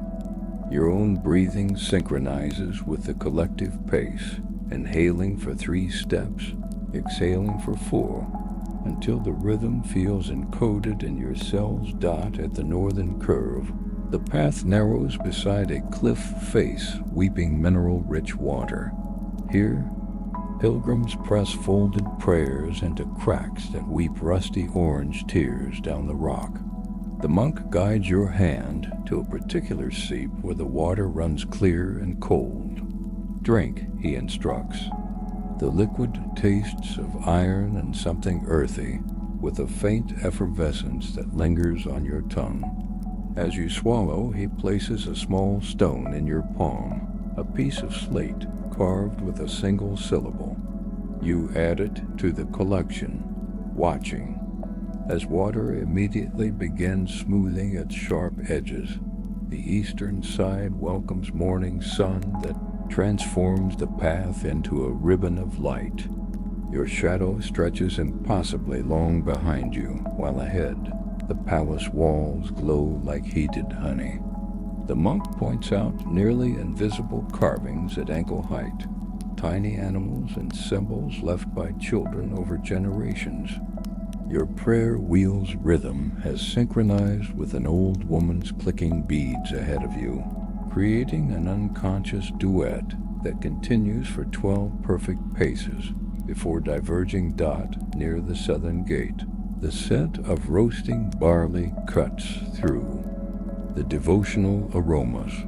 A family has set up a makeshift stall selling tsampa mixed with yak butter. The monk trades his empty copper bowl for 2 portions, the warm dough sticking pleasantly to your fingers. As you eat, he indicates how sunlight now strikes a particular mural, a wrathful deity normally hidden in shadow, its jeweled eyes catching the light at this exact hour to appear alive. The final western stretch moves through cool shadows where your breath becomes visible again.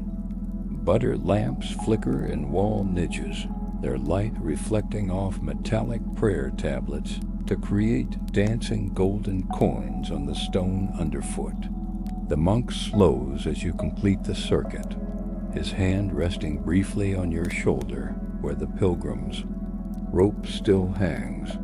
The mountain remembers your footsteps now, he says, though whether this is blessing or simple observation remains beautifully unclear. The transition from sun-drenched courtyard to the chamber's dim interior makes your pupils dilate painfully. You blink rapidly as the monk's hand guides you forward, your boots scuffing against a threshold stone worn into a shallow bowl by centuries of passing feet. The air here sits thick and still, layered with centuries of devotional scents, melted yak butter, aged parchment, the metallic tang of ceremonial offerings, and beneath it all, the faint mineral breath of the mountain itself as your vision adjusts. The chamber reveals itself in fragments. First, the flickering butter lamps reflected in countless golden surfaces. Then, the niches, hundreds upon hundreds of them, each housing a Buddha statue no larger than your hand. The monk whispers that no two were cast from the same mold.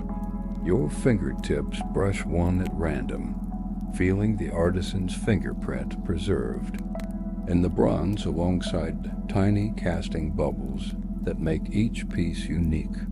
The metal remains strangely warm despite the cool air, as if retaining the devotion of all who touched it before you. The chamber's acoustics bend sound in impossible ways. Murmured prayers seem to originate from the walls themselves, while your own footsteps vanish into the thick carpet underfoot.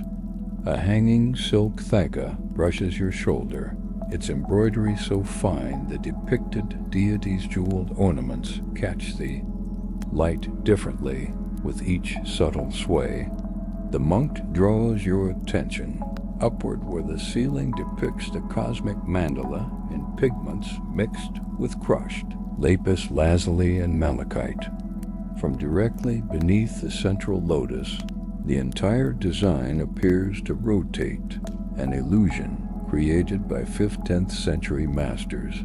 Using hidden perspective techniques, at the chamber's heart stands an ancient wooden column, its surface darkened to near black by centuries of devotional touches. The monk demonstrates the proper way to press one's forehead against the wood, not as casual contact, but with deliberate weight, allowing your body's warmth to momentarily join the collective memory held in the grain. When you imitate this, the wood thrums against your skin with a vibration that resonates in your molars, whether from distant chanting or some property of the ancient. Timber remains beautifully ambiguous. The monk kneels and guides your hand to a nearly invisible seam in the stone floor. The mountain breathes here, he murmurs. A faint updraft caresses your palm, carrying scents of damp earth and something metallic from deep below. He produces 3 grains of rice from his robe and lets them fall into the crack one by one. You both listen intently, but hear no sound of them landing, each offering disappearing into the sacred darkness like tiny mysteries as you rise. Your eyes catch a previously unnoticed detail, a single niche slightly larger than the others, its statue's face obscured by layers of hardened butter lamp smoke. The monk nods when you point this out. The first Buddha, he says simply. Unlike the others, touching this one is forbidden. You content yourself with studying the way soot has collected in the statue's hollow eyes, creating the illusion of infinite depth when viewed from certain angles. The chamber's western wall holds another secret, a mural that only becomes visible when afternoon light strikes it at a precise angle through a hidden aperture. As the sun outside continues its descent, A patch of illumination creeps across the stones, until suddenly a wrathful deity emerges from what appeared to be blank wall. Its jeweled eyes seem to track your movement, the effect so startling you. Instinctively step back into the monk's steadying grasp. When he finally leads you toward the exit, your eyes have become so accustomed to the dimness that the dying sunlight in the corridor appears impossibly bright. You glance back one last time as the chamber doors close, catching a final glimpse of 1,000 golden faces shimmering in the buttery gloom, before darkness reclaims them until tomorrow's pilgrims arrive. The western viewing platform has transformed since your dawn vigil, where morning light arrived in hesitant fingers. Sunset paints with bold strokes of ochre and gold across the valley. You settle onto a sun-warmed stone bench, its surface radiating stored heat through your layers of clothing. The monk unwraps a cloth bundle containing sampa mixed with roasted barley and dried apricots, the grains sticking slightly to your fingers, their nutty earthiness balanced by the fruit's honeyed sweetness. Below, the Kaichu River mirrors the darkening sky, its surface occasionally broken by jumping fish, creating concentric rings that glow briefly with reflected light dot as shadows climb the palace walls like rising water. The valley's lights begin their nightly awakening. Butter lamps flicker to life along the pilgrim path, their golden glow creating a dotted outline of the circumambulation route. Electric lights sparkle in the new quarter, their whiter tones contrasting with the lamp's organic warmth. The monk produces a small bronze vessel of salted buttered tea, its surface shimmering with melted fat droplets that catch the fading light. The first sip coats your tongue with comforting richness, the salt making your mouth water as the warmth spreads. Through your chest and expanding waves, the temperature drops precipitously as the sun vanishes behind the western peaks. Your exhales become visible again, lingering longer with each passing minute. The monk gestures to where the palace walls now emit stored heat in visible waves, the stone's thermal memory, creating rippling mirages that make the murals appear. To move, a sudden gust sends a flurry of prayer papers swirling upward from the courtyards below, their pale shapes dancing like snowflakes against the darkening mass of the mountain. One catches on your sleeve, a single syllable visible in the dim light before it tears free and continues its ascent. High above, the first stars emerge with startling clarity. The monk points to where the Milky Way's arm stretches directly over the palace's central spire, its cosmic dust clouds forming patterns that eerily resemble the murals inside. He names the constellations in both scientific and mythological terms. That there you call Orion. We see the winter warrior holding aloft the crystal spear. His finger traces imaginary lines between stars, creating new shapes that overlay the western zodiac in your perception dot. As full darkness settles, the palace becomes a silhouette against the starfield, its windows glowing with interior lights that create a checkerboard pattern.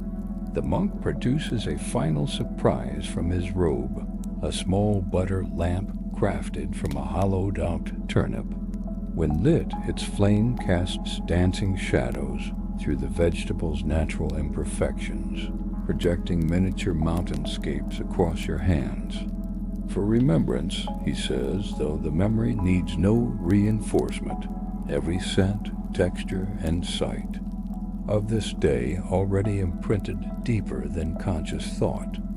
The descent back to the city happens in comfortable silence, your path illuminated by the turnip lamp's flickering light.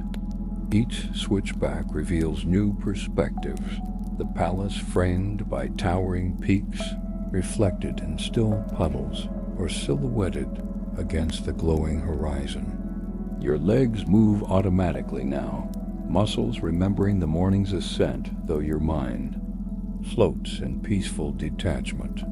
The monk's presence beside you feels as constant and reassuring as the mountain itself, his occasional touches guiding you over difficult terrain without breaking the spell of contemplation dot at the base of the trail. The monk stops abruptly and turns your face upward one final time. The Potala Palace now floats above the city like a celestial fortress, its windows glowing like suspended stars. He presses something into your palm, a small stone from the Mani wall, its carved mantra worn smooth but still legible to knowing fingers. As you close your hand around it, the valley's night sounds envelop you completely. The distant clang of a monastery bell, the yip of a fox in the foothills, the eternal whisper of wind through prayer flags, carrying blessings into the darkness. The transition from Himalayan chill to Kyoto's humid embrace happens between one breath and the next. Your boots sink slightly into rain-dampened moss as you follow the monk along a winding stone path, each slab placed with precise irregularity. The air hangs heavy with the green fragrance of centuries-old maple trees, and something subtler, the faintest whisper of matcha powder carried on moist breezes from nearby tea houses. A wooden gate appears ahead, its weathered surface bearing the patina of countless rainy seasons. The monk produces an iron key from his sleeve and turns it with ceremonial slowness. The mechanism releases with a satisfying click that echoes through the still garden. As the gate swings inward, your nostrils flare at the sudden complexity of scents: wet stone, aromatic cedar bark, and beneath it all, the earthy sweetness of carefully cultivated moss spreading like living velvet across every surface. The path narrows as it wanes through the garden's inner sanctum. Your shoulder brushes against a carefully trained pine branch, releasing a burst of citrusy resin. The monk pauses beside a stone water basin, its surface textured to create rippling patterns even in still weather. He demonstrates the purification ritual: left hand, right hand, mouth, then handle, the cool water shocking your lips awake. The aftertaste carries minerals from the garden's hidden springs, with a faint metallic tang from the bronze dipper. A tea house emerges from the greenery, its thatched roof sloping gracefully like a heron's wing in flight. The building appears to grow naturally from the landscape, its wooden supports weathered to silver, and its paper screens yellowed like ancient parchment. As you remove your shoes at the engraved stone step, your bare feet meet sun-warmed cedar flooring that yields slightly underfoot. The transition from outdoor humidity to the tea house's shaded interior raises goosebumps along your arms, the sudden coolness carrying the first distinct aroma of powdered green tea from the preparation room beyond dot. The monk guides you to a kneeling position before a tokonoma alcove where a single camellia blossom floats in a black lacquer bowl. Its waxy white petals contrast dramatically against the dark water, their edges just beginning to curl and surrender to time. Behind this arrangement hangs a scroll painting of a mountain peak emerging from mist, the ink strokes so minimal, yet so precise that your eyes construct details that aren't actually there. The monk remains standing near the entrance, his silhouette framed by sunlight filtering through paper screens, waiting for the tea master's arrival. your knees begin to protest. The seiza position when a faint rustling announces the tea master's approach. The sound of silk brushing against tatami grows steadily closer, accompanied by the soft chime of an unseen bell tied to the preparation room's curtain. The scent intensifies. Now you detect the grassy freshness of recently ground matcha blending with the faint wood smoke aroma of the kiln where the tea bowls were fired. The tea master enters with the quiet dignity of a falling leaf. His gray kimono shows subtle patterns when he moves, cranes in flight visible only at certain angles. He kneels with effortless grace, his joints making no sound, and places a lacquered tray between you. On it rests a single sweet, a translucent, waigashi shaped like a maple leaf, its surface veined with edible gold. To prepare the palate, the monk murmurs as you lift the delicate confection. It dissolves on your tongue with flavors of sweet red bean and something floral, perhaps the faintest whisper of cherry blossoms preserved from spring dot as the tea master begins preparing the utensils. Each movement carries its own sensory signature. The bamboo whisks bristles make a soft scraping sound against the ceramic chowan. The silk cloth unfolds with a whisper against the lacquered Natsun tea caddy. And always the scent, deepening now as the first spoonful of vibrant green powder meets the bowl's interior, releasing an aroma like shaded groves after rain. The tea master's hands move with the precision of falling cherry blossoms as he prepares the matcha. Your nostrils flare at the first intense vegetal aroma released when hot water meets the vibrant green powder, a scent like shaded tea fields. At dawn, carrying hints of crushed stems and morning dew, the monk breathes deeply beside you, his chest rising and falling in perfect sync with the whisk's rhythmic strokes. 3 distinct sounds mark the preparation: the metallic chime of the iron kettle's lid being lifted, the gurgle of water pouring into the bowl, and finally the whisk's bristles creating a quiet susurrus against ceramic. The matcha dissolves into a smooth emulsion, its surface developing a fine foam that resembles mountain mist clinging to pine needles. The tea master rotates the bowl precisely 3 times before presenting it to you, the irregular rim pausing at the most aesthetically pleasing angle dot as you accept the chowan. Your fingertips register subtle imperfections in the glaze, tiny pinholes where bubbles burst during firing, creating miniature craters that catch the light. The bowl's weight feels perfectly balanced between your palms, its warmth radiating through your skin. You follow the monk's example. Rotate twice, sip, then admire the bowl's interior where the remaining tea clings in emerald streaks. The first taste explodes across your tongue, an initial grassy sweetness giving way to deep umami richness. Then, finally, a pleasant bitterness that lingers at the back of your throat. As you swallow, an unexpected floral note emerges, as if the tea plants had absorbed the scent of nearby camellias. The monk's eyes crinkle at your surprised expression. "Spring harvest," he murmurs. The leaves remember cherry blossoms. Between servings, the tea master performs the ritual cleansing of utensils.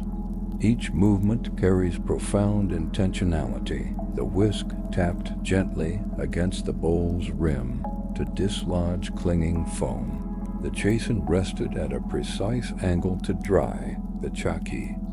Tea caddy wiped with a silk cloth in 3 measured strokes. These actions release their own aromas: the mineral tang of hot ceramic cooling, the faint woodiness of bamboo drying, the lingering perfume of powdered tea on fabric.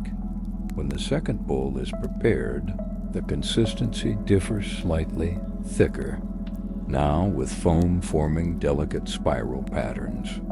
This koicha preparation coats your mouth like liquid silk, its flavors more concentrated and complex.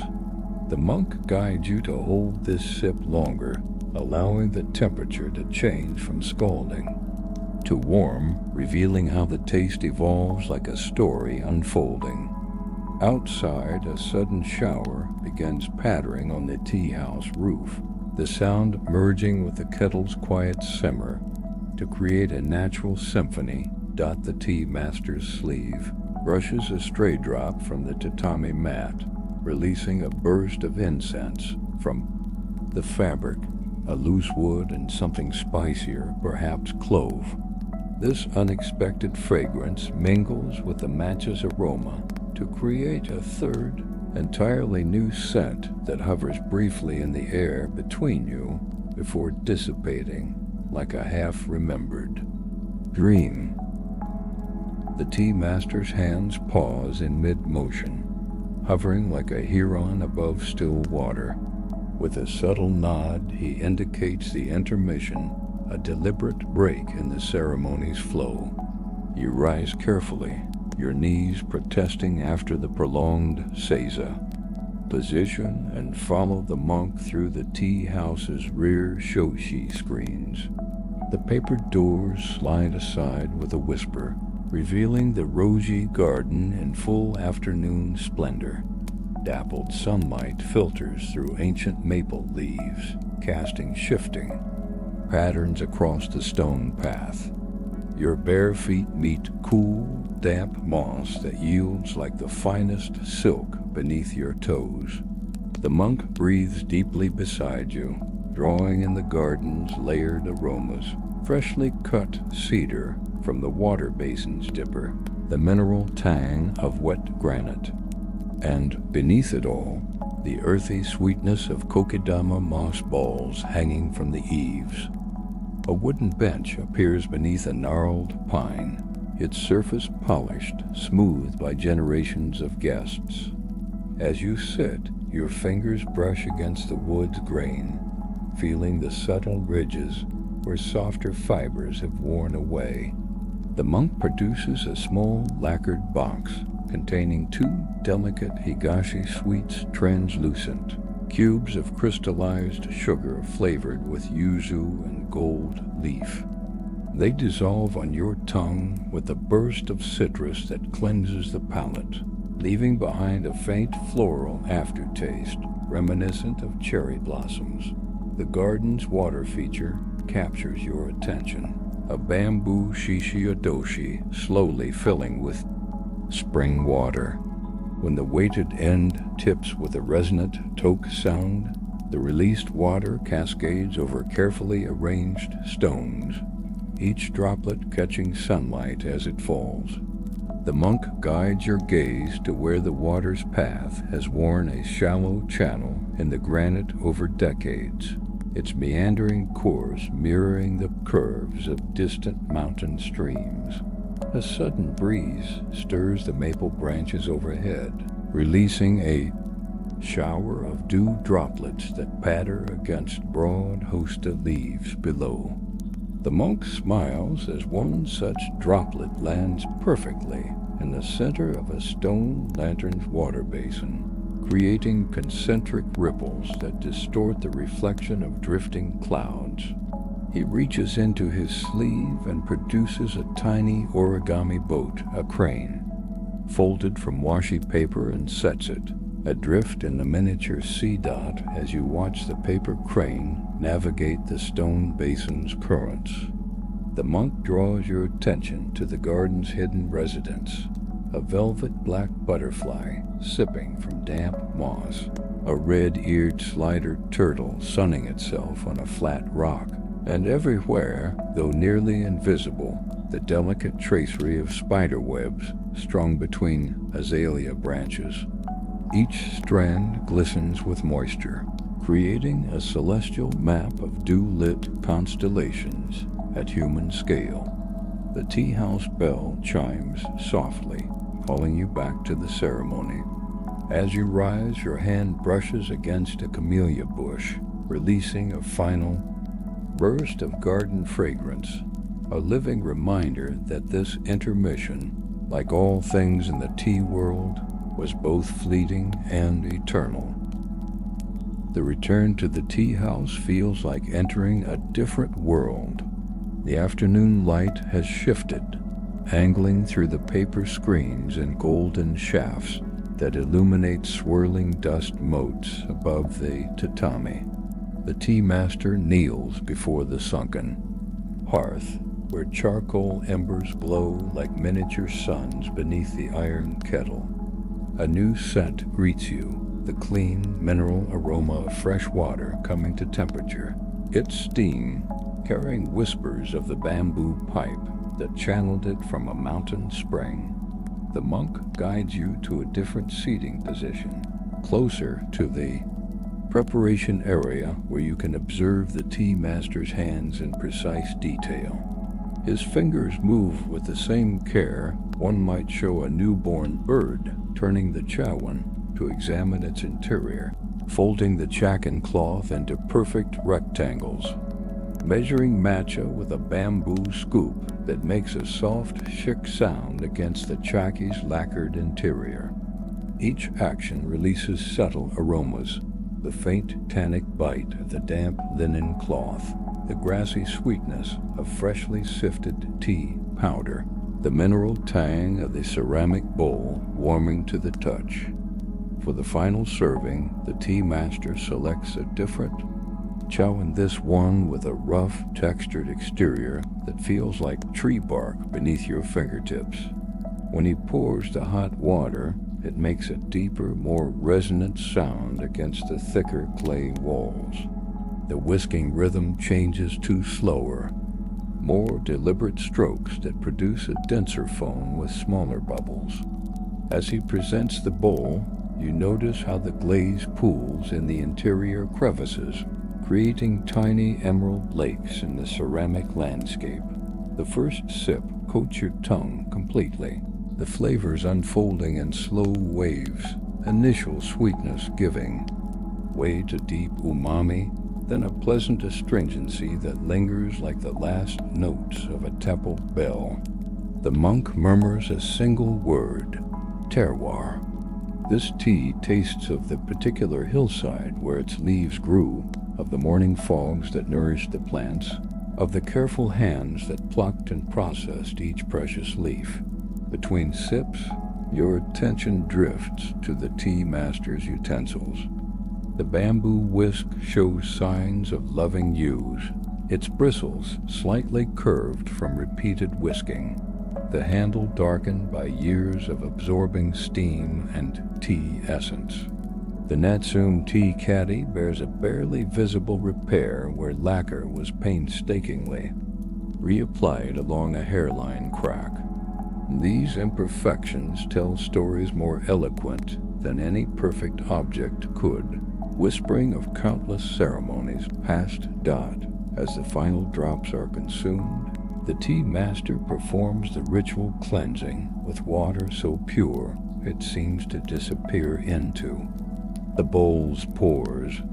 The sound changes as he wipes the interior first, the slick swirl of wet ceramic, then the soft rasp of linen on drying clay.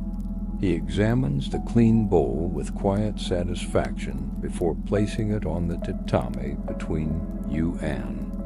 Invitation to admire its empty perfection. The monk rises first, signaling the ceremony's end. You follow him back through the tea house, your senses heightened, noticing now how the tatami's reed edges create geometric shadows in the late light, how the wooden pillars bear darkened patches where generations of hands have touched them for balance. At the entrance, your shoes wait precisely as you left them, though somehow they feel different, not just footwear anymore, but artifacts bridging two worlds. The garden path back to the gate seems transformed in the golden hour. Light, Moss glows emerald between the stepping stones, their surface is now dry and warm. The monk pauses at the water basin for a final purification. Left hand, right hand mouth, the cool water tasting of minerals and memory. At the gate, he turns and offers a deep bow, his silhouette framed by the setting sun. No words are needed. The afternoon's silent poetry lingers in your bones and your pulse, in the way your tongue still tastes the tea's farewell. Your boots sink into a carpet of fallen pine needles as you begin the climb, releasing bursts of resinous aroma with each step. The monk moves ahead like a shadow given form, his maroon robes whispering against lichen-covered boulders. The air here tastes different, thinner than Kyoto's humid embrace, yet rich with oxygen from the dense old-growth forest. Every inhalation carries layers of scent, damp humus, crushed juniper berries, and the faintest hint of wood smoke from distant. Hermitage Stott. The trail winds upward at a gentle but persistent incline, each switchback revealing new wonders. Here, a waterfall cascades down black rocks, its mist catching the morning light to form momentary rainbows. There, a cluster of wild orchids clings to a mossy branch, their delicate white blooms nearly glowing against the emerald background. The monk pauses beside a gnarled tree trunk where someone has placed tiny clay votives, shaped like stupas, a miniature shrine growing slowly over time. Your fingers brush one of the offerings, feeling the indentations where the maker's thumbs pressed the damp clay centuries ago. As you climb higher, the tree canopy opens to reveal glimpses of Tiger's Nest Monastery clinging impossibly to a sheer cliff face.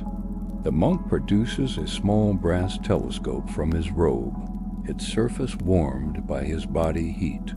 When you peer through it, details leap into focus, prayer flags fluttering from precipitous outcroppings, monks moving along exposed walkways.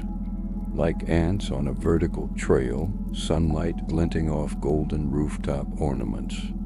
The image trembles slightly with your pulse before stabilizing into perfect clarity. The path's surface changes as you ascend, first packed earth, then exposed tree roots forming natural stairs, finally smooth stone steps carved directly into the mountainside. Your thighs burn with the effort, but the monk's herbal tincture, pressed into your palm at the trailhead, continues to work its magic, keeping your mind preternaturally clear despite the altitude. At one particularly steep section, he produces a yak hair rope from his robes, tying it around your waist with knots that resemble endless loops of wisdom. Rest stops become more frequent as the air thins. The monk shares provisions from his leather satchel, dried apricots that taste of concentrated sunlight, roasted barley flour, mixed with pungent yak butter, and a small leather flask of butter tea, still warm from morning fires.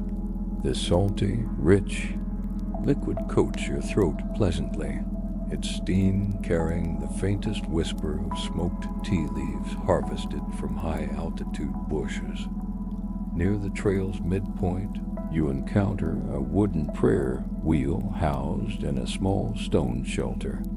The monk demonstrates the proper way to set it spinning, a gentle clockwise push with the right hand while murmuring a mantra. The cylinder turns with surprising ease, its internal scrolls whispering against the housing with a sound like dry leaves tumbling in autumn wind.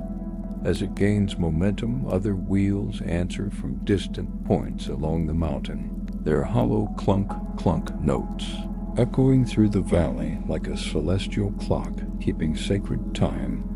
The final approach to the Monastery passes through a stand of ancient rhododendrons, their waxy leaves glistening with morning dew.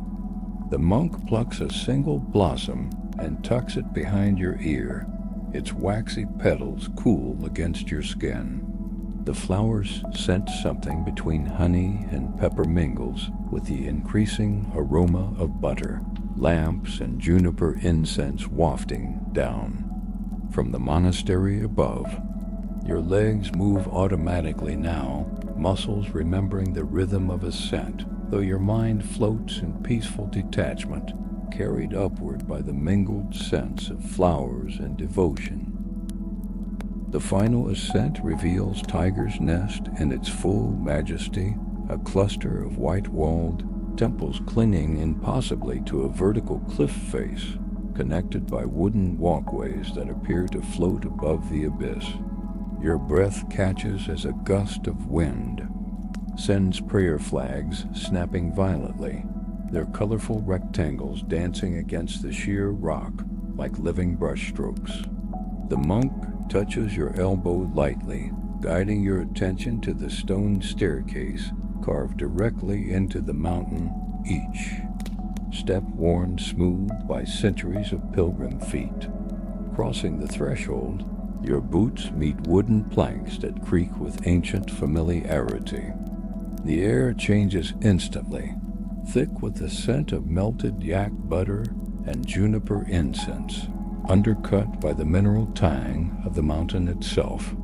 A young novice approaches with a brass bowl of saffron-infused water, his hands steady as he offers it for purification.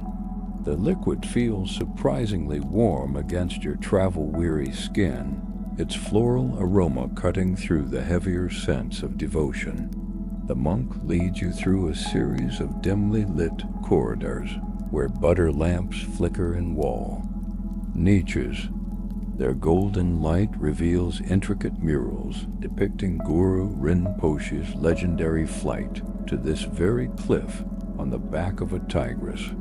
The paintings seem to move at the edges of vision, whether from the flickering lamps or some trick of the mineral pigments, you cannot tell. Your fingertips brush a particularly vibrant section, feeling the raised contours where gold leaf was applied centuries ago, still glowing with undimmed brilliance dot at the central temple. A massive prayer wheel stands silent until the monk sets it in motion with both hands. The cylinder turns with a deep, resonant groan, its internal mantras whispering against the wooden housing. The sound vibrates up through the floorboards, into your bones, a physical manifestation of sacred syllables, spinning into the universe. Nearby, a group of monks chant in low tones, their voices blending with the wheel's rotation to create a harmonic resonance that makes your scalp tingle. The monk guides you to a wooden platform overlooking the valley. From this dizzying vantage, the forest stretches endlessly below, a sea of green punctuated by silver threads of rivers and waterfalls. He produces a small clay cup of butter tea from his robe sleeve, still steaming in the cool mountain air. As you sip, he points out nearly invisible footpaths winding through the trees, pilgrim routes used for generations, their presence betrayed only by occasional flashes of colorful prayer flags. Inside the temple's inner sanctum, the air grows heavy with centuries of devotion. The walls here are lined with butter sculptures, intricate mandalas and deities crafted from dyed yak butter that will melt away by season's end. Their fleeting beauty fills the space with a sweet, greasy aroma that clings to your clothes and hair. A senior monk approaches with a blessing scarf, his aged hands surprisingly strong. As he ties it around your neck, the white silk carries the scent of sandalwood and something indefinable, perhaps the very mountain air woven into its fibers dot as evening approaches. The monk leads you to a secluded meditation cave behind the main temples. The space feels alive, the rough walls radiating residual warmth from daytime sun, the ceiling glistening with mineral deposits that catch the last daylight like natural constellations. He produces a small bell and striker from his robes, demonstrating how to create a tone that resonates perfectly with the cave's acoustics. The sound lingers impossibly long, vibrating in your chest and teeth before dissolving into the mountain's silence. The return journey begins as golden hour transforms the valley into a living watercolor. Your boots find familiar footholds on the steep trail, now softened by lengthening shadows. The monk produces a bamboo walking stick, its surface polished, smooth by years of use, and demonstrates how its tapered end finds perfect purchase between the gnarled tree roots crisscrossing the path. With each downward step, your knees absorb impacts that would have jarred during the ascent, your muscles remembering the mountain's rhythm like a long-forgotten song. The forest breathes differently at dusk.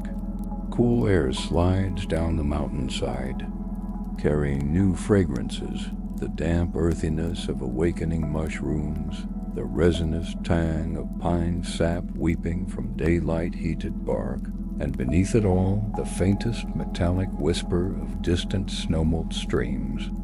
Fireflies begin their evening dance between rhododendron branches, their bioluminescence intensifying as the light fades.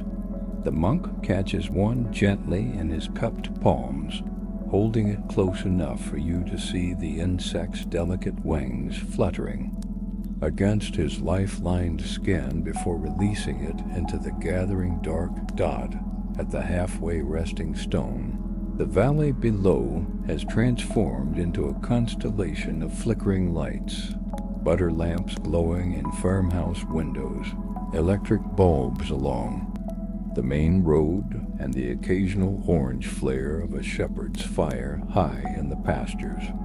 The monk unwraps a cloth bundle containing late provisions, buckwheat cakes dense with walnuts, dried cheese that crumbles like chalk on the tongue, and a small gourd filled with warm buttered tea that somehow retains its heat despite the cooling air.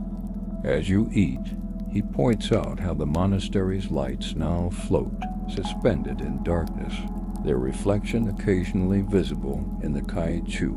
Rivers bends when the angle is just right. The trail's character changes with each descending switchback. What was sun-baked stone in morning becomes cool and slightly damp underfoot, its surface glistening with condensed moisture. Tree roots that provided secure handholds during your ascent now loom as potential tripping hazards, their outlines blurred by twilight. The monk slows his pace accordingly, his bare feet reading the terrain with preternatural sensitivity. At one particularly treacherous section, he guides your hand to a nearly invisible hemp rope anchored between two pines, a pilgrim's handrail worn smooth by generations of nighttime travelers. Nightfall arrives not as a sudden event, but as a gradual deepening of blues and purples across the landscape. The monk produces a traditional bamboo lantern from his satchel, its paper sides decorated with hand-painted cranes. When lit, the flame casts dancing shadows that transform the path into a tunnel of flickering shapes. Leaves become grasping hands, rocks morph into sleeping animals, and ordinary tree trunks take on the aspect of silent guardians. The light attracts moths that flutter about your heads in silent fascination, their powdery wings occasionally brushing your cheeks with the softness of falling ash dot. Your senses sharpen in the darkness. The crunch of pine needles underfoot resonates through your bones. The lantern's oil gives off a subtle fragrance, pressed rapeseed with a hint of camphor, that mingles with the forest's nighttime exhalations. When an owl calls from somewhere above, the sound seems to originate inside your skull before echoing outward across the valley. The monk names it a Himalayan wood owl and imitates its call with startling accuracy, his voice taking on an uncharacteristic rasp that makes the forest itself pause to listen. The final descent passes through a stand of ancient deodar cedars, their massive trunks radiating residual warmth like living radiators. The monk guides your hand to touch a particular tree, its bark deeply furrowed in spiral patterns that seem to follow some cosmic mathematics. 800 years, he murmurs, placing your palm over a scar where lightning once traced its path. Down the trunk. The wood feels different here, smoother, almost metallic, as if the tree transformed the violent energy into something sacred. As the trail levels out near the valley floor, the lantern's glow reveals a final surprise, a natural stone basin filled by a trickling spring. The monk kneels and cups the water in his hands, drinking deeply before offering some to you. The liquid tastes of minerals and moonlight, with a faint effervescence that tingles on the tongue. When you rise to continue, your reflection remains perfectly still in the undisturbed portion of the spring, a fleeting moment of clarity captured between forest and sky. The forest releases you into open meadows where fireflies now outnumber the visible stars. Your boots sink into dew-heavy grass that releases a green, almost herbal fragrance with each step, the scent of earth exhaling after a day of sunlight. The monk pauses, tilting his head toward the distant sound of a flute drifting from the village below. The melody wavers in the thin mountain air, sometimes clear as temple bells, sometimes fading into the rustle of wind through barley fields. The bamboo lantern's glow intensifies as full darkness settles, its light catching the silver threads of spider webs strung between wild rose bushes.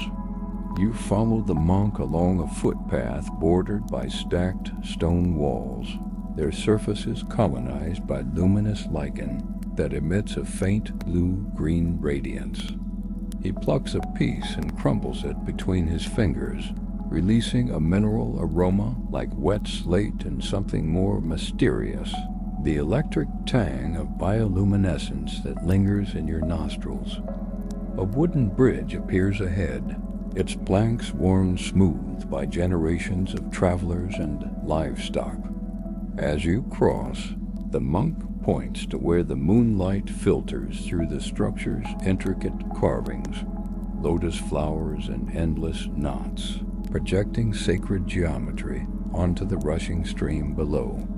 The water's voice changes as you pass over it, deepening from a babble to a resonant hum where the bridge's supports alter the current. You pause mid-span, leaning over just enough to see your reflection fractured into a dozen shimmering fragments by the churning water dot the village outskirts.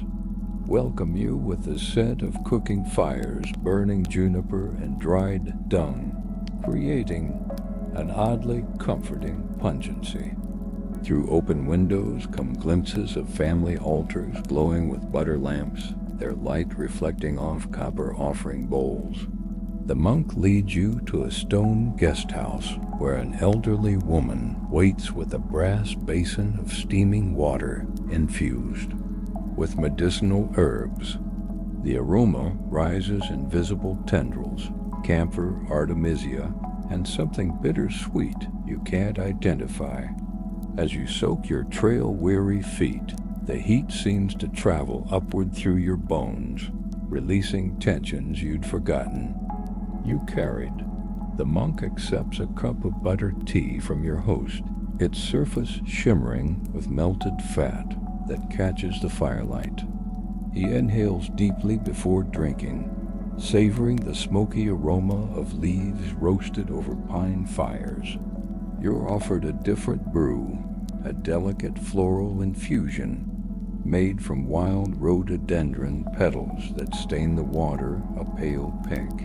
The first sip tastes like morning dew transformed into liquid form, with a honeyed aftertaste that lingers pleasantly. Outside, the night has settled into its deepest watch.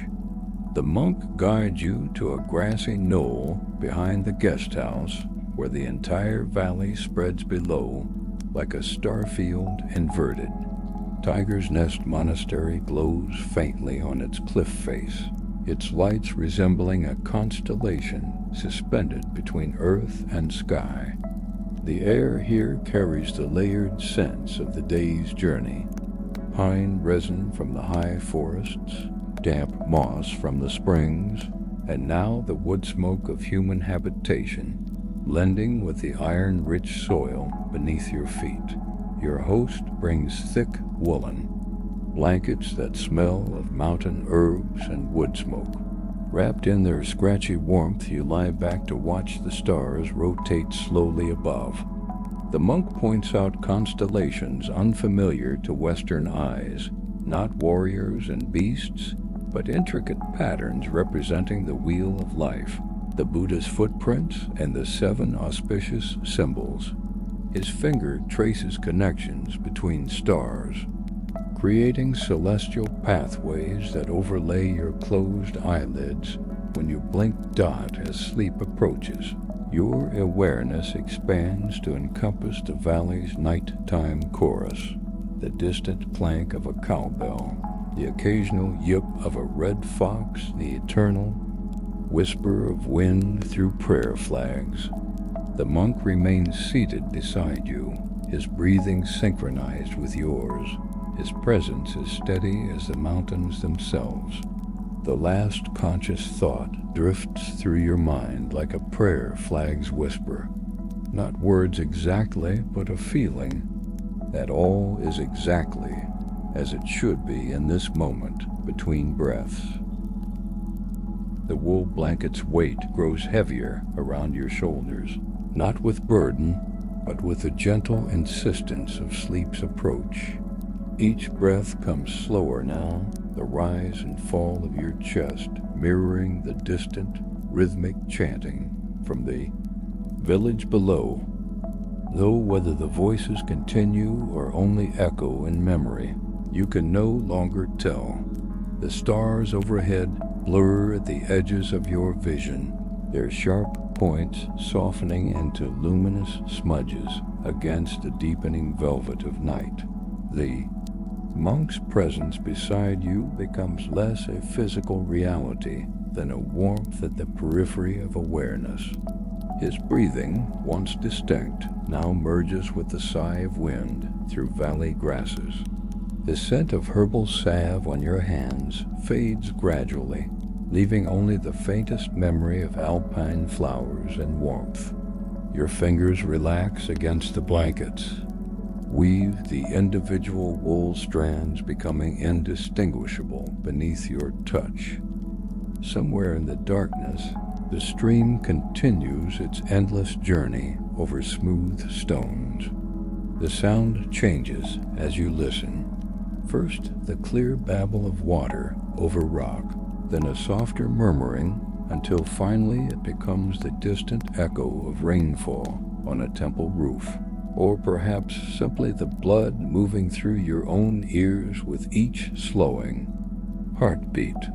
The boundary between inner and outer worlds dissolves like honey and tea, sweet and inevitable. The village lights below dim one by one, their golden glow fading like fireflies returning to earth. The last visible window flickers valiantly before surrendering to the night, leaving only the cool blue starlight to paint the valley contours.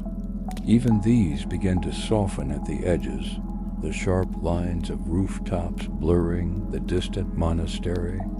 lights dissolving into the mountain's silhouette until the entire landscape becomes a watercolor left in the rain.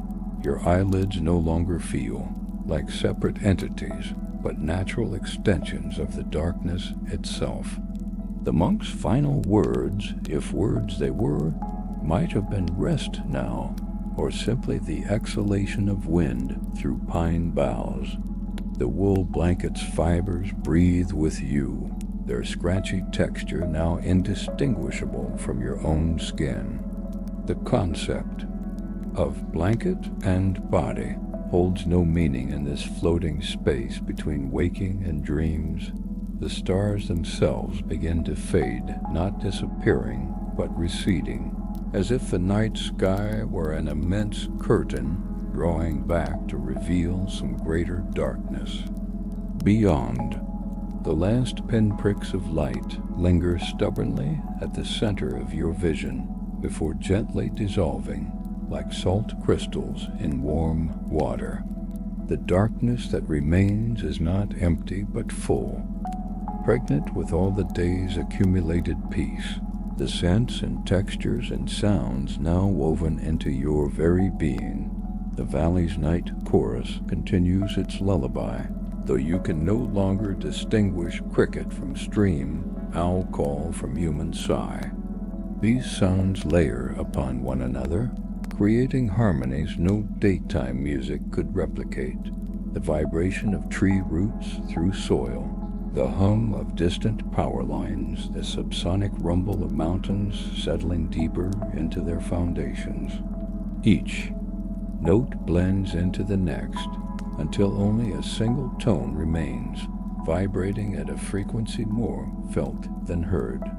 Your breathing has become so shallow that each inhalation seems to happen of its own accord, as natural as tides drawn by the moon. The boundary between in and out loses meaning.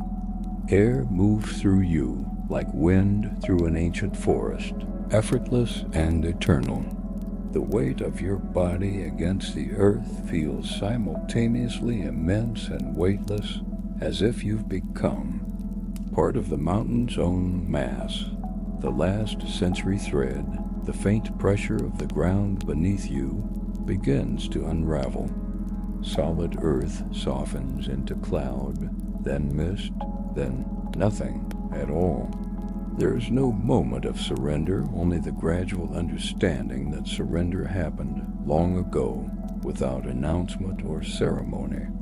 The darkness behind your eyelids deepens from black to something beyond color, a velvety absence that welcomes without demanding dot. Somewhere beyond this softening threshold, the monk may still sit in meditation, the village may still sleep, the stream may still flow, the stars may still turn their slow circles above the valley. But these truths belong to another world now, one that fades with each silent, effortless breath. What remains is neither thought nor dream, but the quiet hum of existence itself, wordless, boundless, and complete. The darkness grows warmer now, or perhaps you've forgotten what cold feels like. The concept of you unravels like yarn from a finished tapestry. It's separate, strands returning to some greater whole. There is no fear in this dissolution, only the quiet recognition that all the day's journeys through monasteries and tea houses, across mountains and valleys, were simply paths leading to this single perfect moment.